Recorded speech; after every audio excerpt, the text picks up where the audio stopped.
ଫଳାଫଳ ହାସଲ କରିଥାଏ। ତେଣୁ ମନ୍ତ୍ର 14 କୁହାଯାଇଛି ଯେ ମୁକ୍ତି ପାଇବା ପାଇଁ ବ୍ୟକ୍ତିର ନିଜ ନିଜ ଅବସ୍ଥାରେ ଥିବା ଆଧ୍ୟାତ୍ମିକ ଏବଂ ଭୌତିକ ଶକ୍ତି ଗୁଡ଼ିକୁ ସଠିକ ଭାବରେ ଜାଣିବା ଆବଶ୍ୟକ। ତେଣୁ ଆମେ ଦେଖିବା ଯେ ମନ୍ତ୍ର 14 ଆମେ ପଢିବା।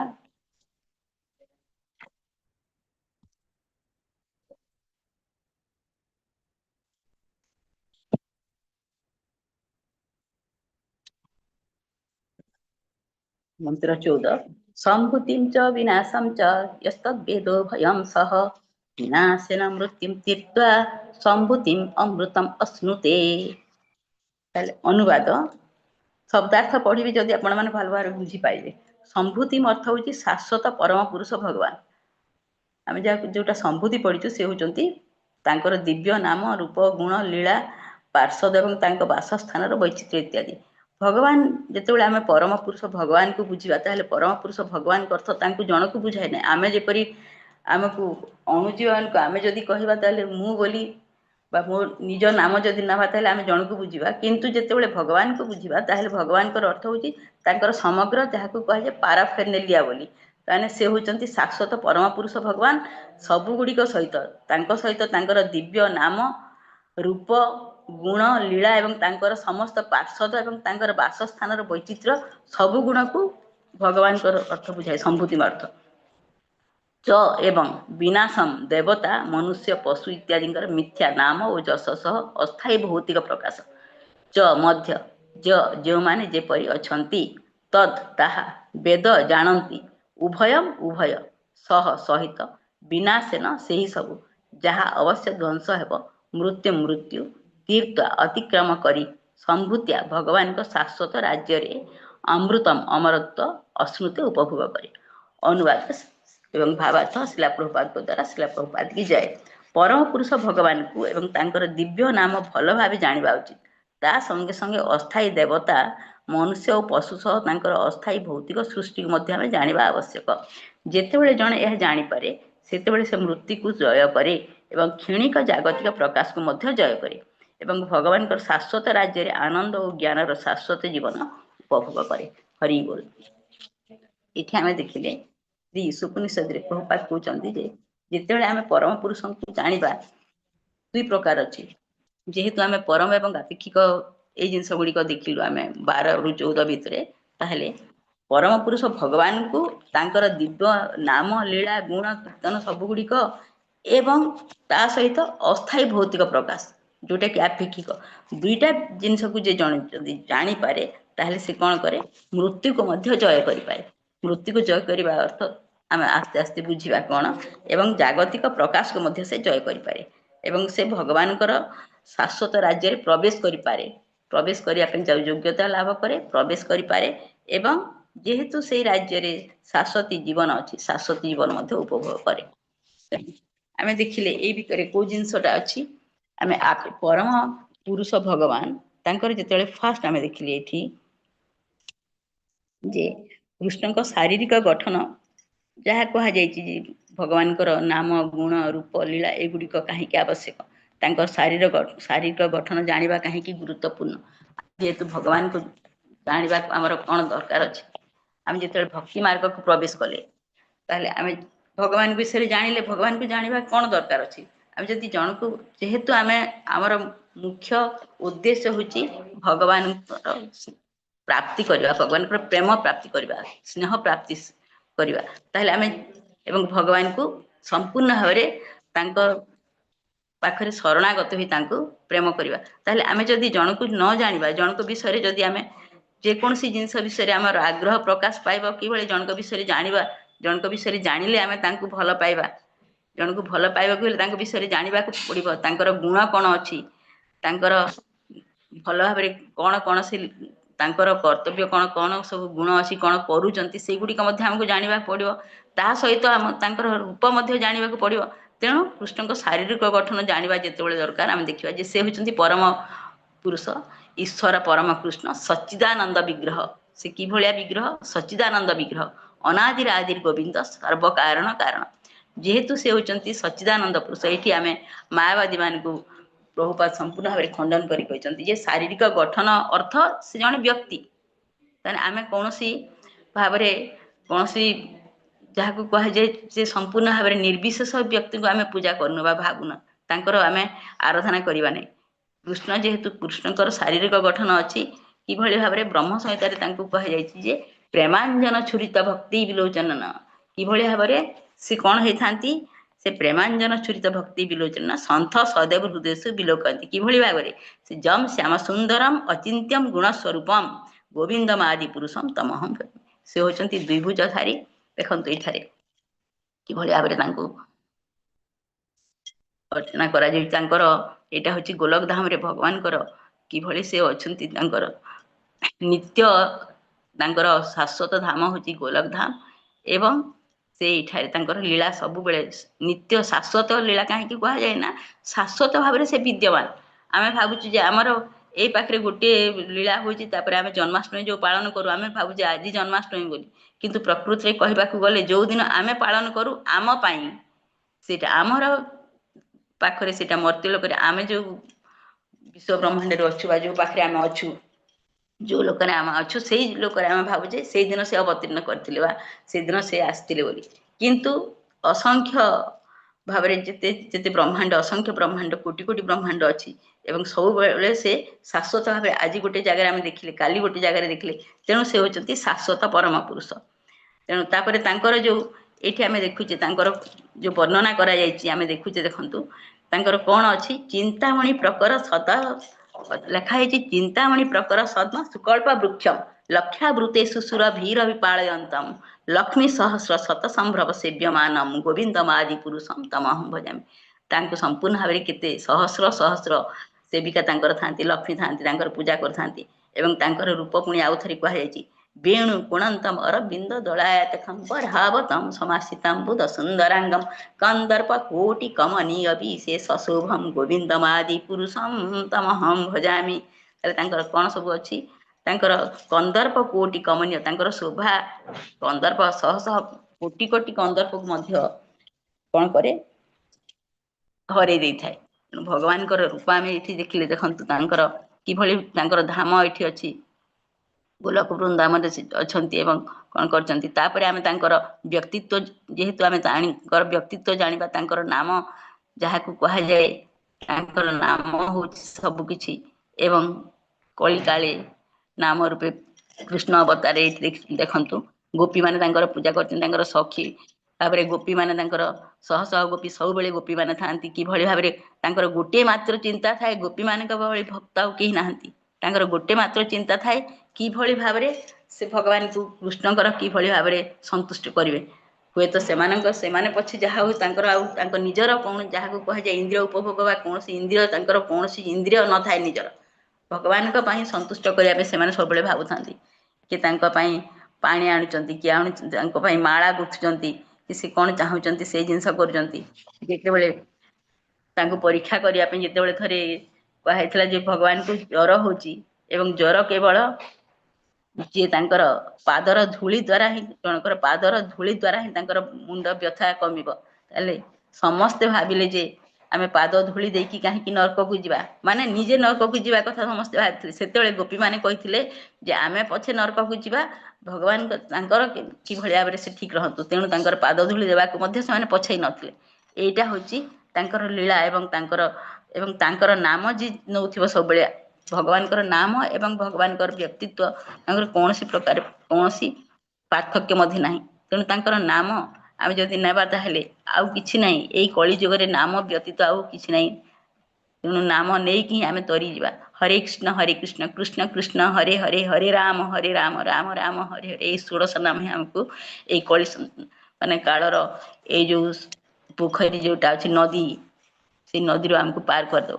ତାଙ୍କର ଲୀଳା, ଭଗବାନଙ୍କର ଲୀଳା ଆମେ ଦେଖିଛେ ଅସୀମ ଅନନ୍ତ। ତାଙ୍କର ଲୀଳା ବିଷୟରେ ଆମେ ବର୍ଣ୍ଣନା ମଧ୍ୟ ଆମେ କରିପାରିବା ନାହିଁ।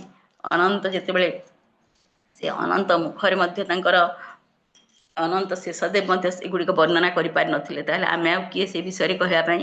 ତାଙ୍କର ଯେତେ ଲୀଳା ଅଛି, ଆମେ ଭାଗବତମ ଯଦି ଦେଖିବା, ଭାଗବତମରେ ଗୋଟିଏ ଗୋଟିଏ ଥରେ ତାଙ୍କର କାହା ସହିତ, ଯେହେତୁ ସେ ହଉଛନ୍ତି ଭଗବାନ, ତାଙ୍କର ପରମ ପୁରୁଷ, ତାଙ୍କର ଭକ୍ତମାନଙ୍କ ସହିତ ତାଙ୍କୁ ବୁଝାଏ। ପରମ ପୁରୁଷ କହିଲେ ଭକ୍ତମାନଙ୍କ ସହିତ ମଧ୍ୟ ସେ ଅଛନ୍ତି। ତେଣୁ ତାଙ୍କ ଭକ୍ତମାନଙ୍କ ଶୁଦ୍ଧ ଭକ୍ତମାନଙ୍କ ସହିତ ତାଙ୍କର ଯେଉଁ ଲୀଳା ଅଛି ସେ ଲୀଳା କରିବା ପାଇଁ ସେ ଆସନ୍ତି, ବିଭିନ୍ନ ପ୍ରକାର ଅବଦାନ ନେଇଥାନ୍ତି ବିଭିନ୍ନ ଯୁଗରେ ଏବଂ ସେ ଆସିଥାନ୍ତି ତାଙ୍କର ବିଭିନ୍ନ ଲୀଳା ଜାଣିବା ଯଦି ଆମେ, ତାହେଲେ ଭଗବାନଙ୍କ ପ୍ରତି ଆମର ଆହୁରି ଶ୍ରଦ୍ଧା ଭକ୍ତି ପ୍ରେମ ସବୁ ଗୁଡ଼ିକ ଉଦ୍ରେକ ହେବ ଏବଂ ତାଙ୍କର ଗୁଣ ଆମର ଏଇ ଆମ ଯେଉଁ ଗୁଣରେ ଅଛୁ ତ୍ରିଗୁଣର ବହୁତ ଉର୍ଦ୍ଧ୍ୱରେ ଭଗବାନ ହେଉଛନ୍ତି ଶୁଦ୍ଧ ସତ୍ୱ ଗୁଣର ଆହୁରି ଉପରେ। ତେଣୁ ତାଙ୍କର ଗୁଣ ବିଭିନ୍ନ ପ୍ରକାର ତାଙ୍କର ଆମେ ତାଙ୍କୁ କୁହାଯାଏ ଅଧୋକ୍ଷଜ, ଯାହାକୁ କି ଆମେ ଆମର ଯୋଉ କୋଉଟା କୁହାଯାଏ ଆମର ଇନ୍ଦ୍ରିୟ, ଆମର ଯୋଉ ଇନ୍ଦ୍ରିୟ ଅଛି ଭୌତିକ ଇନ୍ଦ୍ରିୟ ସେଇ ଇନ୍ଦ୍ରିୟ ସାହାଯ୍ୟରେ ଆମେ ତାଙ୍କ ବିଷୟରେ ଜାଣିପାରିବା ନାହିଁ। ତେଣୁ ଭୌତିକ ତାପରେ ଆମେ ଦେଖିବା ଯେ ଏଇ ପାଖରେ ଆମେ ଯୋଉ ଦିଆଯାଇଛି ଆମେ ବର୍ତ୍ତମାନ ଶ୍ଲୋକକୁ ଯିବା। ପରମ ପୁରୁଷ ଭଗବାନଙ୍କୁ ଏବଂ ତାଙ୍କର ଦିବ୍ୟ ନାମ ଭଲ ଭାବରେ ଜାଣିବା ଉଚିତ। ତା ସଙ୍ଗେ ସଙ୍ଗେ ଆମେ ଭଗବାନଙ୍କ ବିଷୟରେ ଜାଣିଲା ପରେ ଯେତେବେଳେ ଭଗବାନଙ୍କ ବିଷୟରେ ଜାଣିବା ତା ସହିତ ଆଉ କଣ ଜିନିଷ ଜାଣିବା, ଭଗବାନ ଯେହେତୁ ପରମ ପୁରୁଷ ଏବଂ ଭଗବାନଙ୍କର ଦିବ୍ୟ ନାମ ସଚ୍ଚିଦାନନ୍ଦ ବିଗ୍ରହ, ତାଙ୍କର ଆମ ଭଳି ଭୌତିକ କୌଣସି ପ୍ରକାର ପଞ୍ଚମହାଭୂତ ନାହିଁ, ତାଙ୍କର ସେ ହଉଛନ୍ତି ସଚ୍ଚିଦାନନ୍ଦ ସମ୍ପୂର୍ଣ୍ଣ ଭାବରେ ସତ୍ ଚିତ୍ ଆନନ୍ଦ। ସତ୍ ଅର୍ଥ ହଉଛି ସମ୍ପୂର୍ଣ୍ଣ ଭାବରେ ଶାଶ୍ୱତ, ଚିତ୍ ଅର୍ଥ ତାଙ୍କୁ କୁହାଯାଏ ଯେ ସମ୍ପୂର୍ଣ୍ଣ ଭାବରେ ସେ ହଉଛନ୍ତି ଅଭିଜ୍ଞ ସ୍ୱରାଟ। ତାଙ୍କୁ କୁହାଯାଏ ଜନ୍ମାଦ୍ୟସ ଇୟତ ଅନ୍ବଦ ଇୟତ ଇତରସ୍ଥ ଚରतो ଅଭିଜ୍ଞ ସ୍ୱରାଟ। ଅଭିଜ୍ଞ ଅର୍ଥ ହଉଛନ୍ତି ସେ ଅଲ୍ ସବୁ ଗୁଡ଼ିକ ସେ ଜାଣିଥାନ୍ତି, ଯାହାକୁ କୁହାଯାଏ ଯେ ଅମ୍ନିପୋଟେଣ୍ଟ ଅମ୍ନିପ୍ରେଜେଣ୍ଟ ଅମ୍ନିସେଣ୍ଟ ବୋଲି ଭଗବାନଙ୍କୁ କୁହାଯାଏ। ସେ ସବୁ ଗୁଡ଼ିକ ଭଗବାନଙ୍କର ମାନେ କୌଣସି ଷଡ଼ୈଶ୍ୱର୍ଯ୍ୟର ଭଗବାନ, ଏ ସମସ୍ତ ପ୍ରକାର ଜ୍ଞାନର ପରିପୂର୍ଣ୍ଣ, ସମସ୍ତ ଜ୍ଞାନ ପରିପୂର୍ଣ୍ଣ ଅବସ୍ଥାରେ ତାଙ୍କ ପାଖରେ ଥାଏ ଏବଂ ତାଙ୍କ ପାଖରେ ଆମେ କଣ ପାଇବା ଦିବ୍ୟ ଆନନ୍ଦ ମଧ୍ୟ, ତାଙ୍କର ଶାଶ୍ୱତ ଏବଂ ସେ ସମ୍ପୂର୍ଣ୍ଣ ଭାବରେ ଜ୍ଞାନର ପାରାବାର ଏବଂ ସେ ତାଙ୍କ ପାଖରେ ଶାଶ୍ୱତ ଆନନ୍ଦ ମଧ୍ୟ ଚିନ୍ମୟ ସହିତ ଶାଶ୍ୱତ ଆନନ୍ଦ ମଧ୍ୟ ସେ ପାଖରେ ଥାଏ। ତା ସହିତ ଭୌତିକ ପ୍ରକୃତିକୁ ଆମେ ଯଦି ଜାଣିବା ଆବଶ୍ୟକ, ଭୌତିକ ପ୍ରକୃତି କଣ ଥାଏ ଆମେ ଦେଖିଛେ ଯେ ଭୌତିକ ପ୍ରକୃତି ହଉଛି ଅଶାଶ୍ୱତମ ଏବଂ ଦୁଃଖ ଆଲମ୍ବନ। ଅସ୍ଥାୟୀ ଭୌତିକ ସୃଷ୍ଟି ଭଗବାନ ଯେତେବେଳେ ସୃଷ୍ଟି କରିଛନ୍ତି ସେତେବେଳେ ଆମେ ଯେତେବେଳେ ଦେଖିବା ଯେ ତାଙ୍କର ଯୋଉଟା ଦୁଇ ପ୍ରକାର ଅଛି ଧାମଟା, ଗୋଟେ ହଉଛି ଭଗବାନଙ୍କର ଶାଶ୍ୱତ ଧାମ ଏବଂ ଆଉ ଗୋଟେ ହଉଛି ଭୌତିକ ପ୍ରକାଶ ଯୋଉଟା କି ଅସ୍ଥାୟୀ, ଏବଂ ଭଗବାନଙ୍କର ଶାଶ୍ୱତ ଧାମ ଯୋଉଟା କି ସ୍ଥାୟୀ। ସେଇଟା ଆମେ ଭଗବାନ ଯେତେବେଳେ କୃଷ୍ଣ ଯେତେବେଳେ କହିଛନ୍ତି 8 ଭଗବତ ଗୀତାରେ ଅଷ୍ଟମ ଅଧ୍ୟାୟରେ ତାଙ୍କର ପ୍ରକୃତି ବିଷୟରେ, ଏଇଠି ଆମେ ଯେତେବେଳେ ଭଗବାନଙ୍କ ବିଷୟରେ ଜାଣିବା ଭଗବାନଙ୍କ ପ୍ରକୃତି ମଧ୍ୟ ବିଷୟରେ ମଧ୍ୟ ଆମକୁ ଆମେ ଜାଣିବା କୋଉ ଜିନିଷ ଭଗବାନଙ୍କର କଣ କଣ ପ୍ରକୃତି ସବୁ ଅଛି। ତେଣୁ ତାଙ୍କର ଯୋଉ ପ୍ରକୃତି କହିଛନ୍ତି ସେ କହୁଛନ୍ତି ତାଙ୍କର ଗୋଟେ ଦିବ୍ୟ ପ୍ରକୃତି ଅଛି ଏବଂ ଆଉ ଗୋଟେ ଭୌତିକ ନିଚ ପ୍ରକୃତି ଅଛି। ତାହେଲେ ଆମେ ଏଇଠି ଦେଖିଲେ ଯଦି ଭୌତିକ ପ୍ରକୃତି ବିଷୟରେ, ଭୌତିକ ପ୍ରକୃତି ସହିତ ସମ୍ପର୍କ ରଖିଥିବା କୌଣସି ବ୍ୟକ୍ତି ଯୋଉଟା କି ଯୋଉମାନେ କି ପରିବର୍ତ୍ତନଶୀଳ ହୁଅନ୍ତି, ସେମାନେ ଦେବତା ମଣିଷ ପ୍ରାଣୀ କିମ୍ବା ଉଦ୍ଭିଦ ପରିବର୍ତ୍ତନର 6ଟି ନିୟମକୁ ଅତିକ୍ରମ କରିପାରିବେ ନାହିଁ। କୋଉଟା ପ୍ରଭୁପାଦ ଏଠି ସୁନ୍ଦର ଭାବରେ କହିଛନ୍ତି, ଜନ୍ମ ବୃଦ୍ଧି ଯିଏ ମଧ୍ୟ ହେଇଥାଉ, ଜନ୍ମ ଲାଭ କଲା ମାତ୍ରେ ଜନ୍ମ ଲାଭ କଲା ମାତ୍ରେ ତାର ମୃତ୍ୟୁ ମଧ୍ୟ ଅବଶ୍ୟ, କାହିଁକି ନା ଜାତସ୍ୟ ହି ଧ୍ରୁବ ମୃତ୍ୟୁ କୁହାଯାଏ। ଜାତସ୍ୟ ହି ଧ୍ରୁବ ମୃତ୍ୟୁ, ଯାହାର ଜନ୍ମ ଲାଭ କରିବ ସେ ନିଶ୍ଚୟ ଭାବରେ କଣ କରିବ, ତାର ମୃତ୍ୟୁ ମଧ୍ୟ ହେବ। ତେଣୁ ଜାତସ୍ୟ ହି ଧ୍ରୁବ ମୃତ୍ୟୁ ଧ୍ରୁବମ ଜନ୍ମ ମୃତ୍ୟୁଶ୍ଚ। ତାହେଲେ ଯେ ଜନ୍ମ ଲାଭ କରିବ ସେ ମୃତ୍ୟୁ ଲାଭ ବରଣ କରିବା ମଧ୍ୟ, ମୃତ୍ୟୁ ଯାର ହେଲା ସେ ନିଶ୍ଚୟ ପୁଣି ଥରେ ଜନ୍ମ ଲାଭ କରିବ।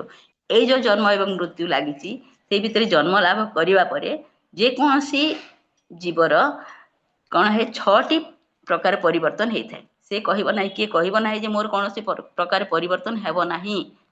6ଟି ନିୟମ ନିଶ୍ଚୟ ଆସିବ। କୋଉଟା, ଯୋଉ ଜିନିଷରେ ତାର ଫାଷ୍ଟ ଏବେ ଜନ୍ମ ହେବ, ତାର ବର୍ଥ ହେଲା ମାତୃଗର୍ଭରୁ ଜନ୍ମ ହେବ, ତାପରେ ତାର କିଛି ବୃଦ୍ଧି ହେବ, ତାପରେ କଣ ହବ କିଛି ସମୟ ପାଇଁ ତାର ସେ ବୃଦ୍ଧି ଯୋଉ ହବ ସେଇ ସମୟରେ ତାର ଶରୀରର ଅବୟବ ଗୁଡ଼ିକ ବୃଦ୍ଧି ପାଇବ ଏବଂ ରକ୍ଷଣ ବିକ୍ଷଣ ହେବ। ତାପରେ ପୁଣି ଥରେ କିଛି ସମୟ ମଧ୍ୟ ସ୍ଥିର ହେଇ ରହିବ, ତାପରେ ପୁଣି ଥରେ ତାର ବାଇ ପ୍ରଡକ୍ଟ ଯାହାକୁ କୁହାଯାଏ, ତାର ସେ ପୁଣି ଉତ୍ପାଦନ, ତାର ଯୋଉ ଉତ୍ପାଦନ କ୍ଷମତା ଅଛି ସେ ଉତ୍ପାଦନ କରିବ ଏବଂ ଉତ୍ପାଦନ କରିବା ପରେ ତାର ଯେତେବେଳେ ସୃଷ୍ଟି କଲା, ନିଜେ ସୃଷ୍ଟି କଲା, ସୃଷ୍ଟି କରିବା ପରେ ପୁଣି ଥରେ ସମୟ ଆସିବ, ବୟସ ଆସିବ, ତାର ଆସ୍ତେ ଆସ୍ତେ ଅବକ୍ଷୟ ଆରମ୍ଭ ହେବ, ଅବନତି ଆରମ୍ଭ ହେବ ଏବଂ ଶେଷରେ ମୃତ୍ୟୁ ଲାଭ କରିବ। ତେଣୁ ଏଇଭଳି ଭାବରେ ଭୌତିକ ଜଗତରେ ଜନ୍ମ ମୃତ୍ୟୁ ଜରା ବ୍ୟାଧି ଲାଗି ରହିଛି ଏବଂ ଜନ୍ମ ପରେ ବୃଦ୍ଧି, ବୃଦ୍ଧି ପରେ ରକ୍ଷଣ ବିକ୍ଷଣ, ତାପରେ ଉତ୍ପାଦନ କରିବ, ତାପରେ ଅବନତି ହେବ, ଶେଷରେ ତାର ମୃତ୍ୟୁ ମଧ୍ୟ ନିଶ୍ଚୟ ହେବ। ଭୌତିକ ଜଗତରେ ଏଇ ଜିନିଷଟା ସବୁବେଳେ ରହିଛି। ତେଣୁ ଆମେ ଭୌତିକ ବିଷୟରେ ମଧ୍ୟ ଜାଣିବା ଦରକାର। କିନ୍ତୁ ତା ସହିତ ଭଗବାନ ଯୋଉ କହିଛନ୍ତି ତାଙ୍କର ନିଜର ପ୍ରକୃତି ବିଷୟରେ ଆମେ ଦେଖିବା ଯେ ବିଭିନ୍ନ ଶକ୍ତି ବିଷୟରେ ଆମେ ବିଷ୍ଣୁ ପୁରାଣରେ ଏଠି ବର୍ଣ୍ଣନା କରାଯାଇଛି 6.7.61 ରେ ଯେ କିପରି ଭଗବାନଙ୍କର ବ୍ୟକ୍ତିତ୍ୱ ଭଗବାନ ବିଷ୍ଣୁ ପରାଶକ୍ତି ବା ଅପରା ଓ ପରାଶକ୍ତି ଦୁଇ ବିଷୟରେ କହିଛନ୍ତି ଭାବରେ ଜଣାଶୁଣା ବିଭିନ୍ନ ଶକ୍ତିର ଅଧିକାରୀ। ଆମେ ଭଗବତ ଗୀତାରେ ମଧ୍ୟ ଭଗବାନ କହିଛନ୍ତି ଯେ 7th ଚ୍ୟାପ୍ଟର ସେ କହିଛନ୍ତି ତାଙ୍କର କୋଉ କୋଉ ଶକ୍ତି ଅଛି ଏବଂ ସେଇ ଶକ୍ତି ବିଷୟରେ କଣ କରନ୍ତି, ସେ କୋଉ ଶକ୍ତି କଣ କାମ କରେ। ତେଣୁ ଜୀବମାନେ ଭଗବାନ କହିଛନ୍ତି ଯେ ଜୀବମାନେ ମୋର ଉଚ୍ଚ ଶକ୍ତିର ଅନ୍ତର୍ଭୁକ୍ତ। ନିମ୍ନ ଶକ୍ତି ଦ୍ୱାରା ଭୌତିକ ସୃଷ୍ଟି ସମ୍ଭବ ହେଇଥାଏ। ଭୌତିକ ସୃଷ୍ଟି ହଉଛି, ଭୌତିକ ସଂସାର ହଉଛି ଯୋଉଟା ଭୌତିକ ପ୍ରକୃତି ହଉଛି ନିମ୍ନ ଶକ୍ତି, ଯାହା ଜୀବମାନଙ୍କୁ ଅଜ୍ଞାନତା ଅବିଦ୍ୟାରେ ଆଚ୍ଛାଦିତ କରିଥାଏ, ସେମାନଙ୍କୁ ସକାମ କର୍ମ କାର୍ଯ୍ୟ କରିବା ପାଇଁ ପ୍ରେରଣା ଦେଇଥାଏ। ତାହେଲେ ଏଇଠାରେ ଆମେ ଭୌତିକ ଶକ୍ତି ବିଷୟରେ ଜାଣିବା। ଭୌତିକ ଶକ୍ତି ବିଷୟରେ କଣ ହଉଛି, ସିଏ ହଉଛି ନିମ୍ନ ଶକ୍ତି ଏବଂ ଭଗବାନ କହିଛନ୍ତି ଯେ ମୋର ଉଚ୍ଚ ଶକ୍ତି ମଧ୍ୟ ଅଛି ଏବଂ ନିମ୍ନ ଶକ୍ତି ମଧ୍ୟ ଅଛି। ଫାଷ୍ଟ ଭଗବାନ କହିଥିଲେ ତାଙ୍କର ନିଚତର ଶକ୍ତି ବିଷୟରେ, କହିଥିଲେ ଯେ ମୋର ବହୁତ ବଡ ନିଚତର ଶକ୍ତି, ଭୌତିକ ଶକ୍ତିରେ, ଭୌତିକ ପ୍ରକୃତିରେ ମୋର ବିଭିନ୍ନ ଶକ୍ତି ମୁଁ ପ୍ରକାଶ କରେ। ବିଭିନ୍ନ ଶକ୍ତି ଦ୍ୱାରା ଭଗବାନଙ୍କୁ ଆମେ ଜାଣିବା, କିଭଳି କି ଯେଭଳି କି ଜଳ, ବାୟୁ, ଅଗ୍ନି, ତେଜ, ଏଇଭଳିଆ ଭାବରେ ଆମେ ବିଭିନ୍ନ ପ୍ରକାର ଭଗବାନଙ୍କ ବିଷୟରେ ଜାଣିପାରିବା। ତାପରେ ଆମକୁ ପୁଣି ଭଗବାନ କହିଥିଲେ ଯେ ଯୋଉ ବିଷୟରେ ଆମେ ଜାଣିବା ତାହେଲେ କିଏ କିଏ ସବୁ ଯାକ, ଭୂମି, ରପୋ, ଅନଳ, ବାୟୁ, ଖଂ ମନ ବୁଦ୍ଧିରେ ବଚ ଅହଙ୍କାର ଇତ୍ୟମେ ଭିନ୍ନା ପ୍ରକୃତି ଅଷ୍ଟଧା। ଏଇଗୁଡିକ ହଉଛନ୍ତି ମୋର ନିଚତର ଶକ୍ତି। ଭୂମି, ଜଳ, ଅଗ୍ନି, ବାୟୁ, ଆକାଶ, ମନ, ବୁଦ୍ଧି, ଅହଙ୍କାର, ସର୍ବମୋଟ 8ଟି ଏହି ମୋର ଭିନ୍ନା ଭୌତିକ ପ୍ରକୃତି ଅଟନ୍ତି। ହରେ କୃଷ୍ଣ ପ୍ରଭୁଜୀ, ବହୁତ ଫାଷ୍ଟ ହେଇଯାଉଛି ନା, ବୁଝି ହଉଛି ନା ପ୍ରଭୁ? ହରେ କୃଷ୍ଣ ପ୍ରଭୁ। ଆଜ୍ଞା ଆଜ୍ଞା ମାତାଜୀ ଟିକେ ସ୍ଲୋ କୁହନ୍ତୁ ମାତାଜୀ, ବୁଝି ତ ବହୁତ ସୁନ୍ଦର ହଉଛି, ଟିକେ ସ୍ଲୋ ମାତାଜୀ। ମୁଁ ଭାବିଲି ମାତାଜୀ। ଆଜ୍ଞା। ତାହେଲେ ଭୌତିକ ପ୍ରକୃତି ବିଷୟରେ କହିବା, ସେତେବେଳେ ଯେତେବେଳେ ଭଗବାନ କହୁଛନ୍ତି ଯେ ତାଙ୍କର ନିଚତର ଶକ୍ତି ବିଷୟରେ କହିଛନ୍ତି ଏବଂ ତାଙ୍କର ଉଚ୍ଚତର ଶକ୍ତି ବିଷୟରେ କହିଛନ୍ତି। ଯେତେବେଳେ ତାଙ୍କର ନିଚତର ଶକ୍ତି ବିଷୟରେ କହିଛନ୍ତି ସେତେବେଳେ ଭଗବାନ କହୁଛନ୍ତି ଯେ ମୁଁ କୋଉ କୋଉ ଶକ୍ତି ଦ୍ୱାରା ମତେ ଜାଣି ହେବ, ସମସ୍ତେ ଜାଣିବେ। ଭୌତିକ ଶକ୍ତି କଣ, ଭଗବାନଙ୍କର ଯୋଉ ଶକ୍ତି ଅଛି ତନ୍ମଧ୍ୟରେ ଏକ ଶକ୍ତିର କ୍ଷଣିକ ପ୍ରକାଶ। ତେଣୁ ଆମେ ଏଇଠି ମଧ୍ୟ ଶ୍ରୀ ଉପନିଷଦରେ ଦେଖିଲେ ଯେ ଅସ୍ଥାୟୀ ଭୌତିକ ସୃଷ୍ଟି ବୋଲି। ତାହେଲେ ଏଇଠି ଆମେ ଦେଖିଲେ ଭଗବାନ କହୁଛନ୍ତି ଯେ ତାଙ୍କର ଶକ୍ତିର କ୍ଷଣିକ ପ୍ରକାଶ ହଉଛି ଏଇ ଭୌତିକ ଜଗତ। ତେଣୁ ଆମେ ଦେଖିଛେ ଭୌତିକ ଜଗତ ଜୀବ ମାନଙ୍କର ଉପଭୋଗ ପାଇଁ ଉଦ୍ଦିଷ୍ଟ ଏବଂ ଜୀବ ଗୁଡିକ ହଉଛନ୍ତି ଭଗବାନଙ୍କର କିଏ, ସେ ହଉଛନ୍ତି ଉଚ୍ଚତର ଶକ୍ତି। ତେଣୁ ଭୂତ ପ୍ରକୃତିର ନିୟନ୍ତ୍ରଣକାରୀ ଏବଂ ଉପଭୋଗକାରୀ ବୋଲି ଜୀବମାନେ ନିଜକୁ ଭାବିଥାନ୍ତି। ତେଣୁ ଆମେ ଦେଖିଲେ ଏଇଗୁଡିକ ଯୋଉ ନିଚତର ଶକ୍ତି, ଏଇ ନିଚତର ଶକ୍ତିକୁ ନେଇକି ପୁଣି ଥରେ ଭଗବାନ ଆମକୁ କହୁଛନ୍ତି ଯେ ଏଇଗୁଡିକ ଯୋଉ ଅଛି ତାହେଲେ ଏଗୁଡିକ ସହିତ ମୋର ଆଉ ଗୋଟିଏ କଣ ଅଛି, ଅପରୟମେତ ସ୍ତନ୍ୟାମ ପ୍ରକୃତି ବିଧିମେ ପରାମ। କହୁଛନ୍ତି ଅପରା ୟମ୍, ଏଇ ଯୋଉ ଅପରା ପ୍ରକୃତି ଅଛି, ଏଇ ଅପରା ପ୍ରକୃତି ବ୍ୟତୀତ ମୋର ଆଉ ଗୋଟେ ଶକ୍ତି ଅଛି, ଜୀବ ଭୂତା ମହାବାହୋ ୟଦମ୍ ଧାର୍ୟତେ ଜଗତ। ସେ କହୁଛନ୍ତି ଯେ ଏଇ ଯୋଉ ଅପରା ପ୍ରକୃତି ଅଛି, ଏ ନିଚତର ପ୍ରକୃତି ବ୍ୟତୀତ ମୋର ଆଉ ଗୋଟେ ପରା ପ୍ରକୃତି ବା ଉଚ୍ଚତର ଶକ୍ତି ଅଛି। କିଏ ସେଗୁଡିକ? ସେଗୁଡିକ ହଉଛନ୍ତି ସମସ୍ତ ଜୀବ। ସେମାନେ ଭୂତ ପ୍ରକୃତି ସହିତ ଯୁଦ୍ଧ କରୁଛନ୍ତି ଏବଂ ଏ ଜଗତକୁ ମଧ୍ୟ ଜୀବିତ ରଖିଛନ୍ତି। ତେଣୁ ସେଇ ଭୂତ ପ୍ରକୃତିକୁ କିଏ ଚଳୁଛି, ଏଇମାନେ ଯୋଉମାନେ ଉଚ୍ଚତର ଶକ୍ତି ଅଛନ୍ତି ସେମାନେ ତାକୁ ବିଭିନ୍ନ ପ୍ରକାରେ ବ୍ୟବହାର କରୁଛନ୍ତି ଏବଂ ବ୍ୟବହାର କରିବା ଦ୍ୱାରା ଏଇ ଭୂତ ପ୍ରକୃତି କ୍ରିୟାଶୀଳ ହେଉଛି। ତେଣୁ ଆମେ ଯୋଉ ଦେଖିଲେ ଯେ ଭୂତ ପ୍ରକୃତି ଏବଂ ପରା ପ୍ରକୃତି ଏବଂ ଅପରା ପ୍ରକୃତି ବିଷୟରେ ଆମେ ଦେଖିଲେ ଜୀବମାନେ ଉଚ୍ଚ ଶକ୍ତିର ଅନ୍ତର୍ଭୁକ୍ତ, ନିମ୍ନ ଶକ୍ତି ଦ୍ୱାରା ଭୌତିକ ସୃଷ୍ଟି ସମ୍ଭବ ହେଇଥାଏ। କିଭଳି ଭାବରେ ହେଇଥାଏ, ଭଗବାନ ଯେତେବେଳେ ତାଙ୍କର ପୁରୁଷ ଅବତାରରେ ମହାବିଷ୍ଣୁ ଯେତେବେଳେ ଭୂତ ପ୍ରକୃତି ବା ଭୂତ ପ୍ରକୃତି ଉପରେ ଯେତେବେଳେ ଦୃଷ୍ଟି ନିକ୍ଷେପ କରନ୍ତି ତା ଦ୍ୱାରା ସେ ଆନ୍ଦୋଳିତ ହେଇଥାଏ ଏବଂ ସମଗ୍ର ସୃଷ୍ଟି ଆରମ୍ଭ ହେଇଥାଏ। ତାହାକୁ ତାହେଲେ ଆମ କିନ୍ତୁ ଜୀବମାନେ ସେଗୁଡିକ ବୁଝି ପାରନ୍ତି ନାହିଁ। ଜୀବମାନଙ୍କୁ ଏବଂ ଭଗବାନଙ୍କର ଯେ ନିମ୍ନ ଶକ୍ତି ଭଗବାନଙ୍କର ହିଁ କାର୍ଯ୍ୟ କରିଥାନ୍ତି। ତାଙ୍କୁ କୁହାଯାଏ ତାକୁ କୁହାଯାଏ ଯେ ମହାମାୟା ବା ମାୟା ଦେବୀ ଭଗବାନଙ୍କର ଥ୍ୟାଙ୍କଲେସ୍ ବୋଲି କହନ୍ତି। ଥ୍ୟାଙ୍କଲେସ୍ ଟ୍ୟାକ୍ସ କରୁଛନ୍ତି, ମାନେ ଭଗବାନଙ୍କ କାମ କରୁଛନ୍ତି କିନ୍ତୁ ସେ ହଉଛି ତାଙ୍କୁ ଆମେ ଧନ୍ୟବାଦ ଦେବା ନାହିଁ, ସେଟା ଥ୍ୟାଙ୍କଲେସ୍। କାହିଁକି ନା ସେ ଭଗବାନଙ୍କ ପାଖକୁ ଯୋଉମାନଙ୍କୁ ଆଣିବା କଥା, ଯୋଉମାନେ ଶୁଦ୍ଧ ଭକ୍ତ ଅଟନ୍ତି, ଯୋଉମାନେ କୌଣସି ପ୍ରକାର କଳୁଷିତ ନୁହନ୍ତି, ସେମାନଙ୍କୁ ଛାଣି କରି ଯାହାକୁ କୁହାଯାଏ, ବାଛି କରି ଛାଣି କରିନେବେ। ତେଣୁ ସେ ପରୀକ୍ଷା କରନ୍ତି କିଏ କୋଉ ଭଳିଆ ଭାବରେ ଅଛନ୍ତି। ତେଣୁ ସେଇ ପରୀକ୍ଷା ଭିତରେ ସେ ତାଙ୍କର ପରୀକ୍ଷାର ଆମେ ତାକୁ କହୁଛେ ସିଏ ହଉଛି ଅବିଦ୍ୟା ଏବଂ ସେ ହଉଛି ଅଜ୍ଞାନତା, ମାୟା। ତେଣୁ ମାୟା ଦ୍ୱାରା ଆମେ ଆଚ୍ଛାଦିତ ହେଇଯାଉ ଏବଂ ସେଇ ମାୟା ଦ୍ୱାରା ଆମେ କ'ଣ ଭାବୁ, ମୋହ ଏବଂ ମାୟା ଦ୍ୱାରା ଆମେ ଗ୍ରସିତ ହେଇଥାଉ। ଏବଂ ତା ଦ୍ୱାରା କ'ଣ ହୁଏ, ସକାମ କର୍ମ ଯୋଉ କାମ ଗୁଡ଼ିକ ଯେତେବେଳେ ଆମେ ଭାବୁଛେ ଭୂତ ପ୍ରକୃତି ହିଁ ହଉଛି କର୍ମୀ ମାନଙ୍କର, ମୁଁ ଗୋଟେ ଜାଗାରେ ପଢିଥିଲି ଶୁଣିଥିଲି, କର୍ମୀ ମାନଙ୍କର ଭାବନ୍ତି ଯେ କେବଳ ସୁଖ ହିଁ ଅଛି ଏବଂ ସୁଖ କୋଉଠି ଅଛି, ସୁଖ କେବଳ ଭୌତିକ ସଂସାରରେ ହିଁ ସୁଖ ଅଛି, ସେମାନେ ସେୟା ଭାବନ୍ତି। ତେଣୁ ଏଇ ଭୌତିକ ସଂସାରରେ ସେମାନେ ରହିବା ଦ୍ୱାରା କ'ଣ କରନ୍ତି, ଯାହା ଦ୍ୱାରା ଯୋଉ କାମ କରିବା ଦ୍ୱାରା ଯୋଉ କାର୍ଯ୍ୟ ଦ୍ୱାରା ସେମାନେ ଉପଭୋଗ କରିପାରିବେ ଜୀବନକୁ, ସେମାନେ ଏଇଟା ହିଁ ଜୀବନ, ହିଁ ୟା ପରେ ଆଉ କିଛି ନାହିଁ ବୋଲି ଭାବନ୍ତି।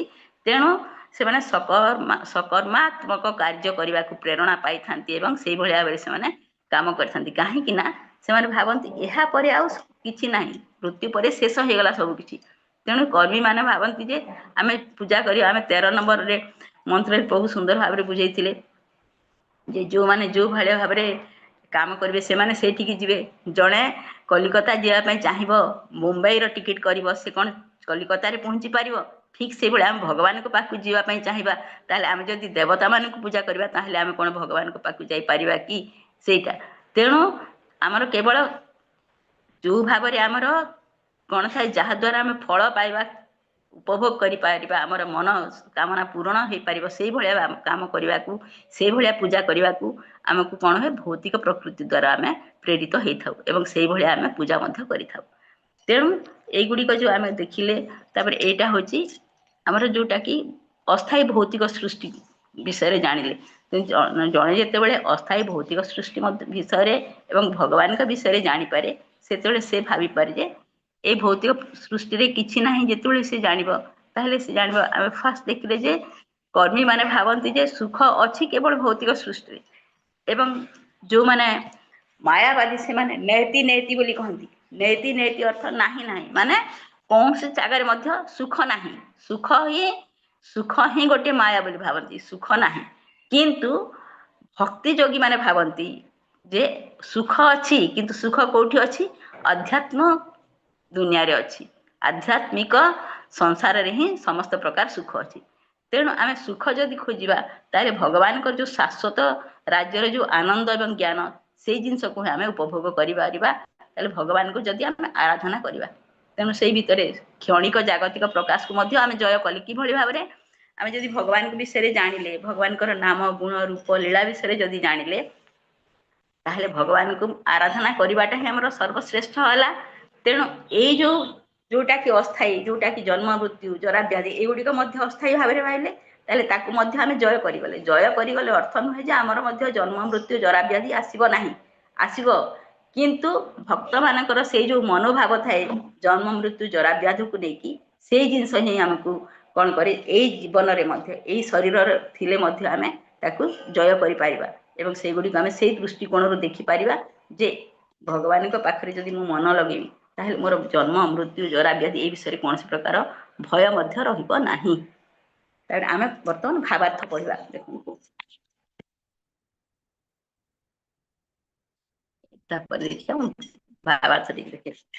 ପ୍ରଭୁପାଦ କ'ଣ କହୁଛନ୍ତି, ମାନବ ସଭ୍ୟତା ଜ୍ଞାନର ତଥା କଥିତ ଅଗ୍ରଗତି ସାହାଯ୍ୟରେ ମହାକାଶ, ଏଇଟା ଭୌତିକ ସଭ୍ୟତା ବିଷୟରେ ପ୍ରଭୁପାଦ କହୁଛନ୍ତି ଯେ ଜ୍ଞାନର ତଥା କଥିତ ଅଗ୍ରଗତି ସାହାଯ୍ୟରେ ମହାକାଶ ଯାନ ପରମାଣୁ ଶକ୍ତି ସମେତ ଅନେକ ଭୌତିକ ପଦାର୍ଥ ସୃଷ୍ଟି କରିଛି। କିନ୍ତୁ କ'ଣ ହେଇଛି, ଯେ ସେ ଭାବେ, ଆମେ ଯୋଉ ଭାବୁଛୁ ଯେ ଭକ୍ତି ଯୋଗୀ ମାନେ ଜନ୍ମ ମୃତ୍ୟୁ ଜରା ବ୍ୟାଧିକୁ ଜୟ କରିଛନ୍ତି, କିନ୍ତୁ ଏଇ ଯୋଉ ବୈଜ୍ଞାନିକ ମାନେ, ଏମାନେ ଭାବନ୍ତି, ଏମାନେ କହୁଛନ୍ତି କ'ଣ, ଜୟ କରିବା ପାଇଁ ଚେଷ୍ଟା କରୁଛୁ ବୋଲି ସବୁବେଳେ କହନ୍ତି ସେମାନେ।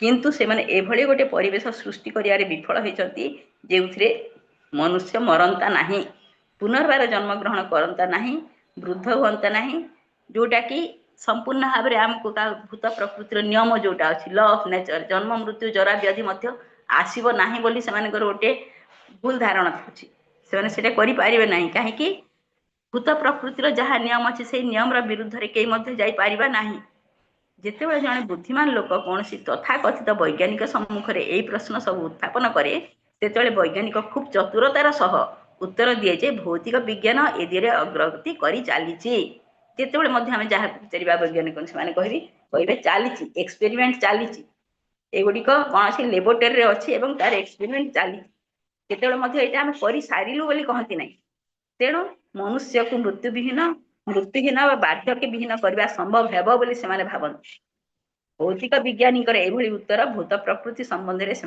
अत्यंत अज्ञानतार प्रमाण दिए तेणु आम जो देखिले ये प्रभुपाद पुणी थे कहते जन्म वृद्धि जीवन काल रूपांतर क्षय और शेष मृत्यु यही छटी जोटा छटी अवस्थार सीमा अतिक्रम जे तेणु कौन देवता जे आसी धराधामा को भौतिक संसार को तेणु कौन देवता मनुष्य पशु वृक्ष भौतिक जगत में चिरदिन बंची रही पारे ना तार सुंदर भाव में देखिले ब्रह्मांकर वर्तमान देखा समस्त जीवन काल भिन्न भिन्न हो पारे कहीं आ ब्रह्म भुवनार लोक पुनरावर्ती अर्जुन भगवान कहते ब्रह्मा लोकरू ये पिंपुड़ी पर्यंत समस्ते कौन करती पुनरावृत्ति पुणी थे लेखा जीवे मानकर जन्म मृत्यु अच्छी विभिन्न जीवर जीवन काल भिन्न हो पारे ये भौतिक जगतर प्रधान जीव ब्रह्मा लक्ष लक्ष वर्ष काल जीवन धरी रही पारती अन्य पक्षर अति क्षुद्र जीवाणु केते घंटा मात्र बंची पारे से किसी जाए आसी ना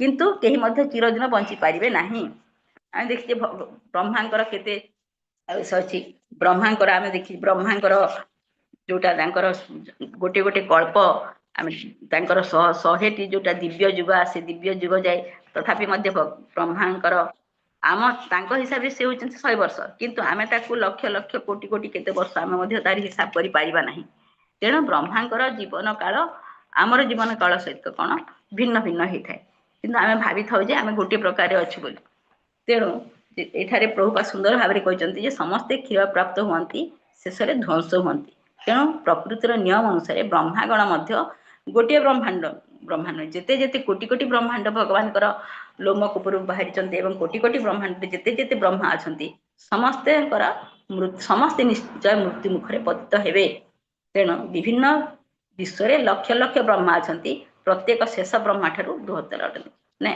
कह जाए आम जो ब्रह्मांड अच्छु से ब्रह्म से होती चतुर्मुखी ब्रह्मा और से सबुठारू छोट कहे तेणु समस्त भौतिक जगत को मर्त्य लोक कहुए सुंदर भाव में गोटे जिन प्रभुपा कहते आम जो अच्छु कहीं मर्त्य लोक कहुए जेहेतु यहाँ हूँ मृत्युर स्थान तेणु भौतिक जगत को मर्त्य लोक कहुए तेणु जो कहती समस्ते भावती यही भौतिक विज्ञान कौन किसी जानते नहीं से भावती भौतिक विज्ञानी वर्ग राजनीतिज्ञ गण यही स्थान को मृत्युहीन करने चेष्टा करती क्या जोटा कि मृत्युर स्थान ताकू से मृत्युहीन करने चेष्टा करती कहीं वैदिक शास्त्र संबंध में अनभिज्ञ थी से मृत्युहीन दिव्य प्रकृति संबंध में किसी जानती ना किंतु आमर जो वैदिक शास्त्र अच्छी अभिज्ञता समृद्ध ज्ञान में परिपूर्ण अटे से विषय से बेसिक किसी धारणा ना तेणु से भावती तेणु आम गोटे जगह सुंदर भाव में कहते भगवान कहते आम अष्टम अध्याय भगवद गीता देखा जे जो शक्ति केते बेले नष्ट हुए ना अष्टम अध्याय 20 नंबर श्लोक से कहते परस्तस्मात् तु अन्य अव्यक्त अव्यक्तात्मन सनातन जह सर्वेषु भूतेषु नश्यस्तु न विनश्यति तेणु यही भौतिक शक्ति को छाड़देले भौतिक प्रकृति को छाड़देले तांकर ही दिव्य जोटा धाम अच्छी से धाम केते समस्ते ध्वंस होते जितेबले समग्र जगत ध्वंस हुए से ही अंश जोटा उच्चतर दिव्य प्रकृति ठीक से रही थाए तेणु आम देखिले जे ए पाखे विभिन्न प्रकार भौतिक ग्रह विश्व चतुर्दिगरे समस्ते सबु ग्रह सबु लोक सबु ब्रह्मा समस्ते जाकर समस्ते आसवे एवं जीवे किंतु जोटा शाश्वत धाम तार कौन परिवर्तन हेब नाही तापरे आम देखिए ए पाखे गोटे जिन अच्छी ब्रह्मांकर 2टी प्रलय अच्छी कही एवं से समय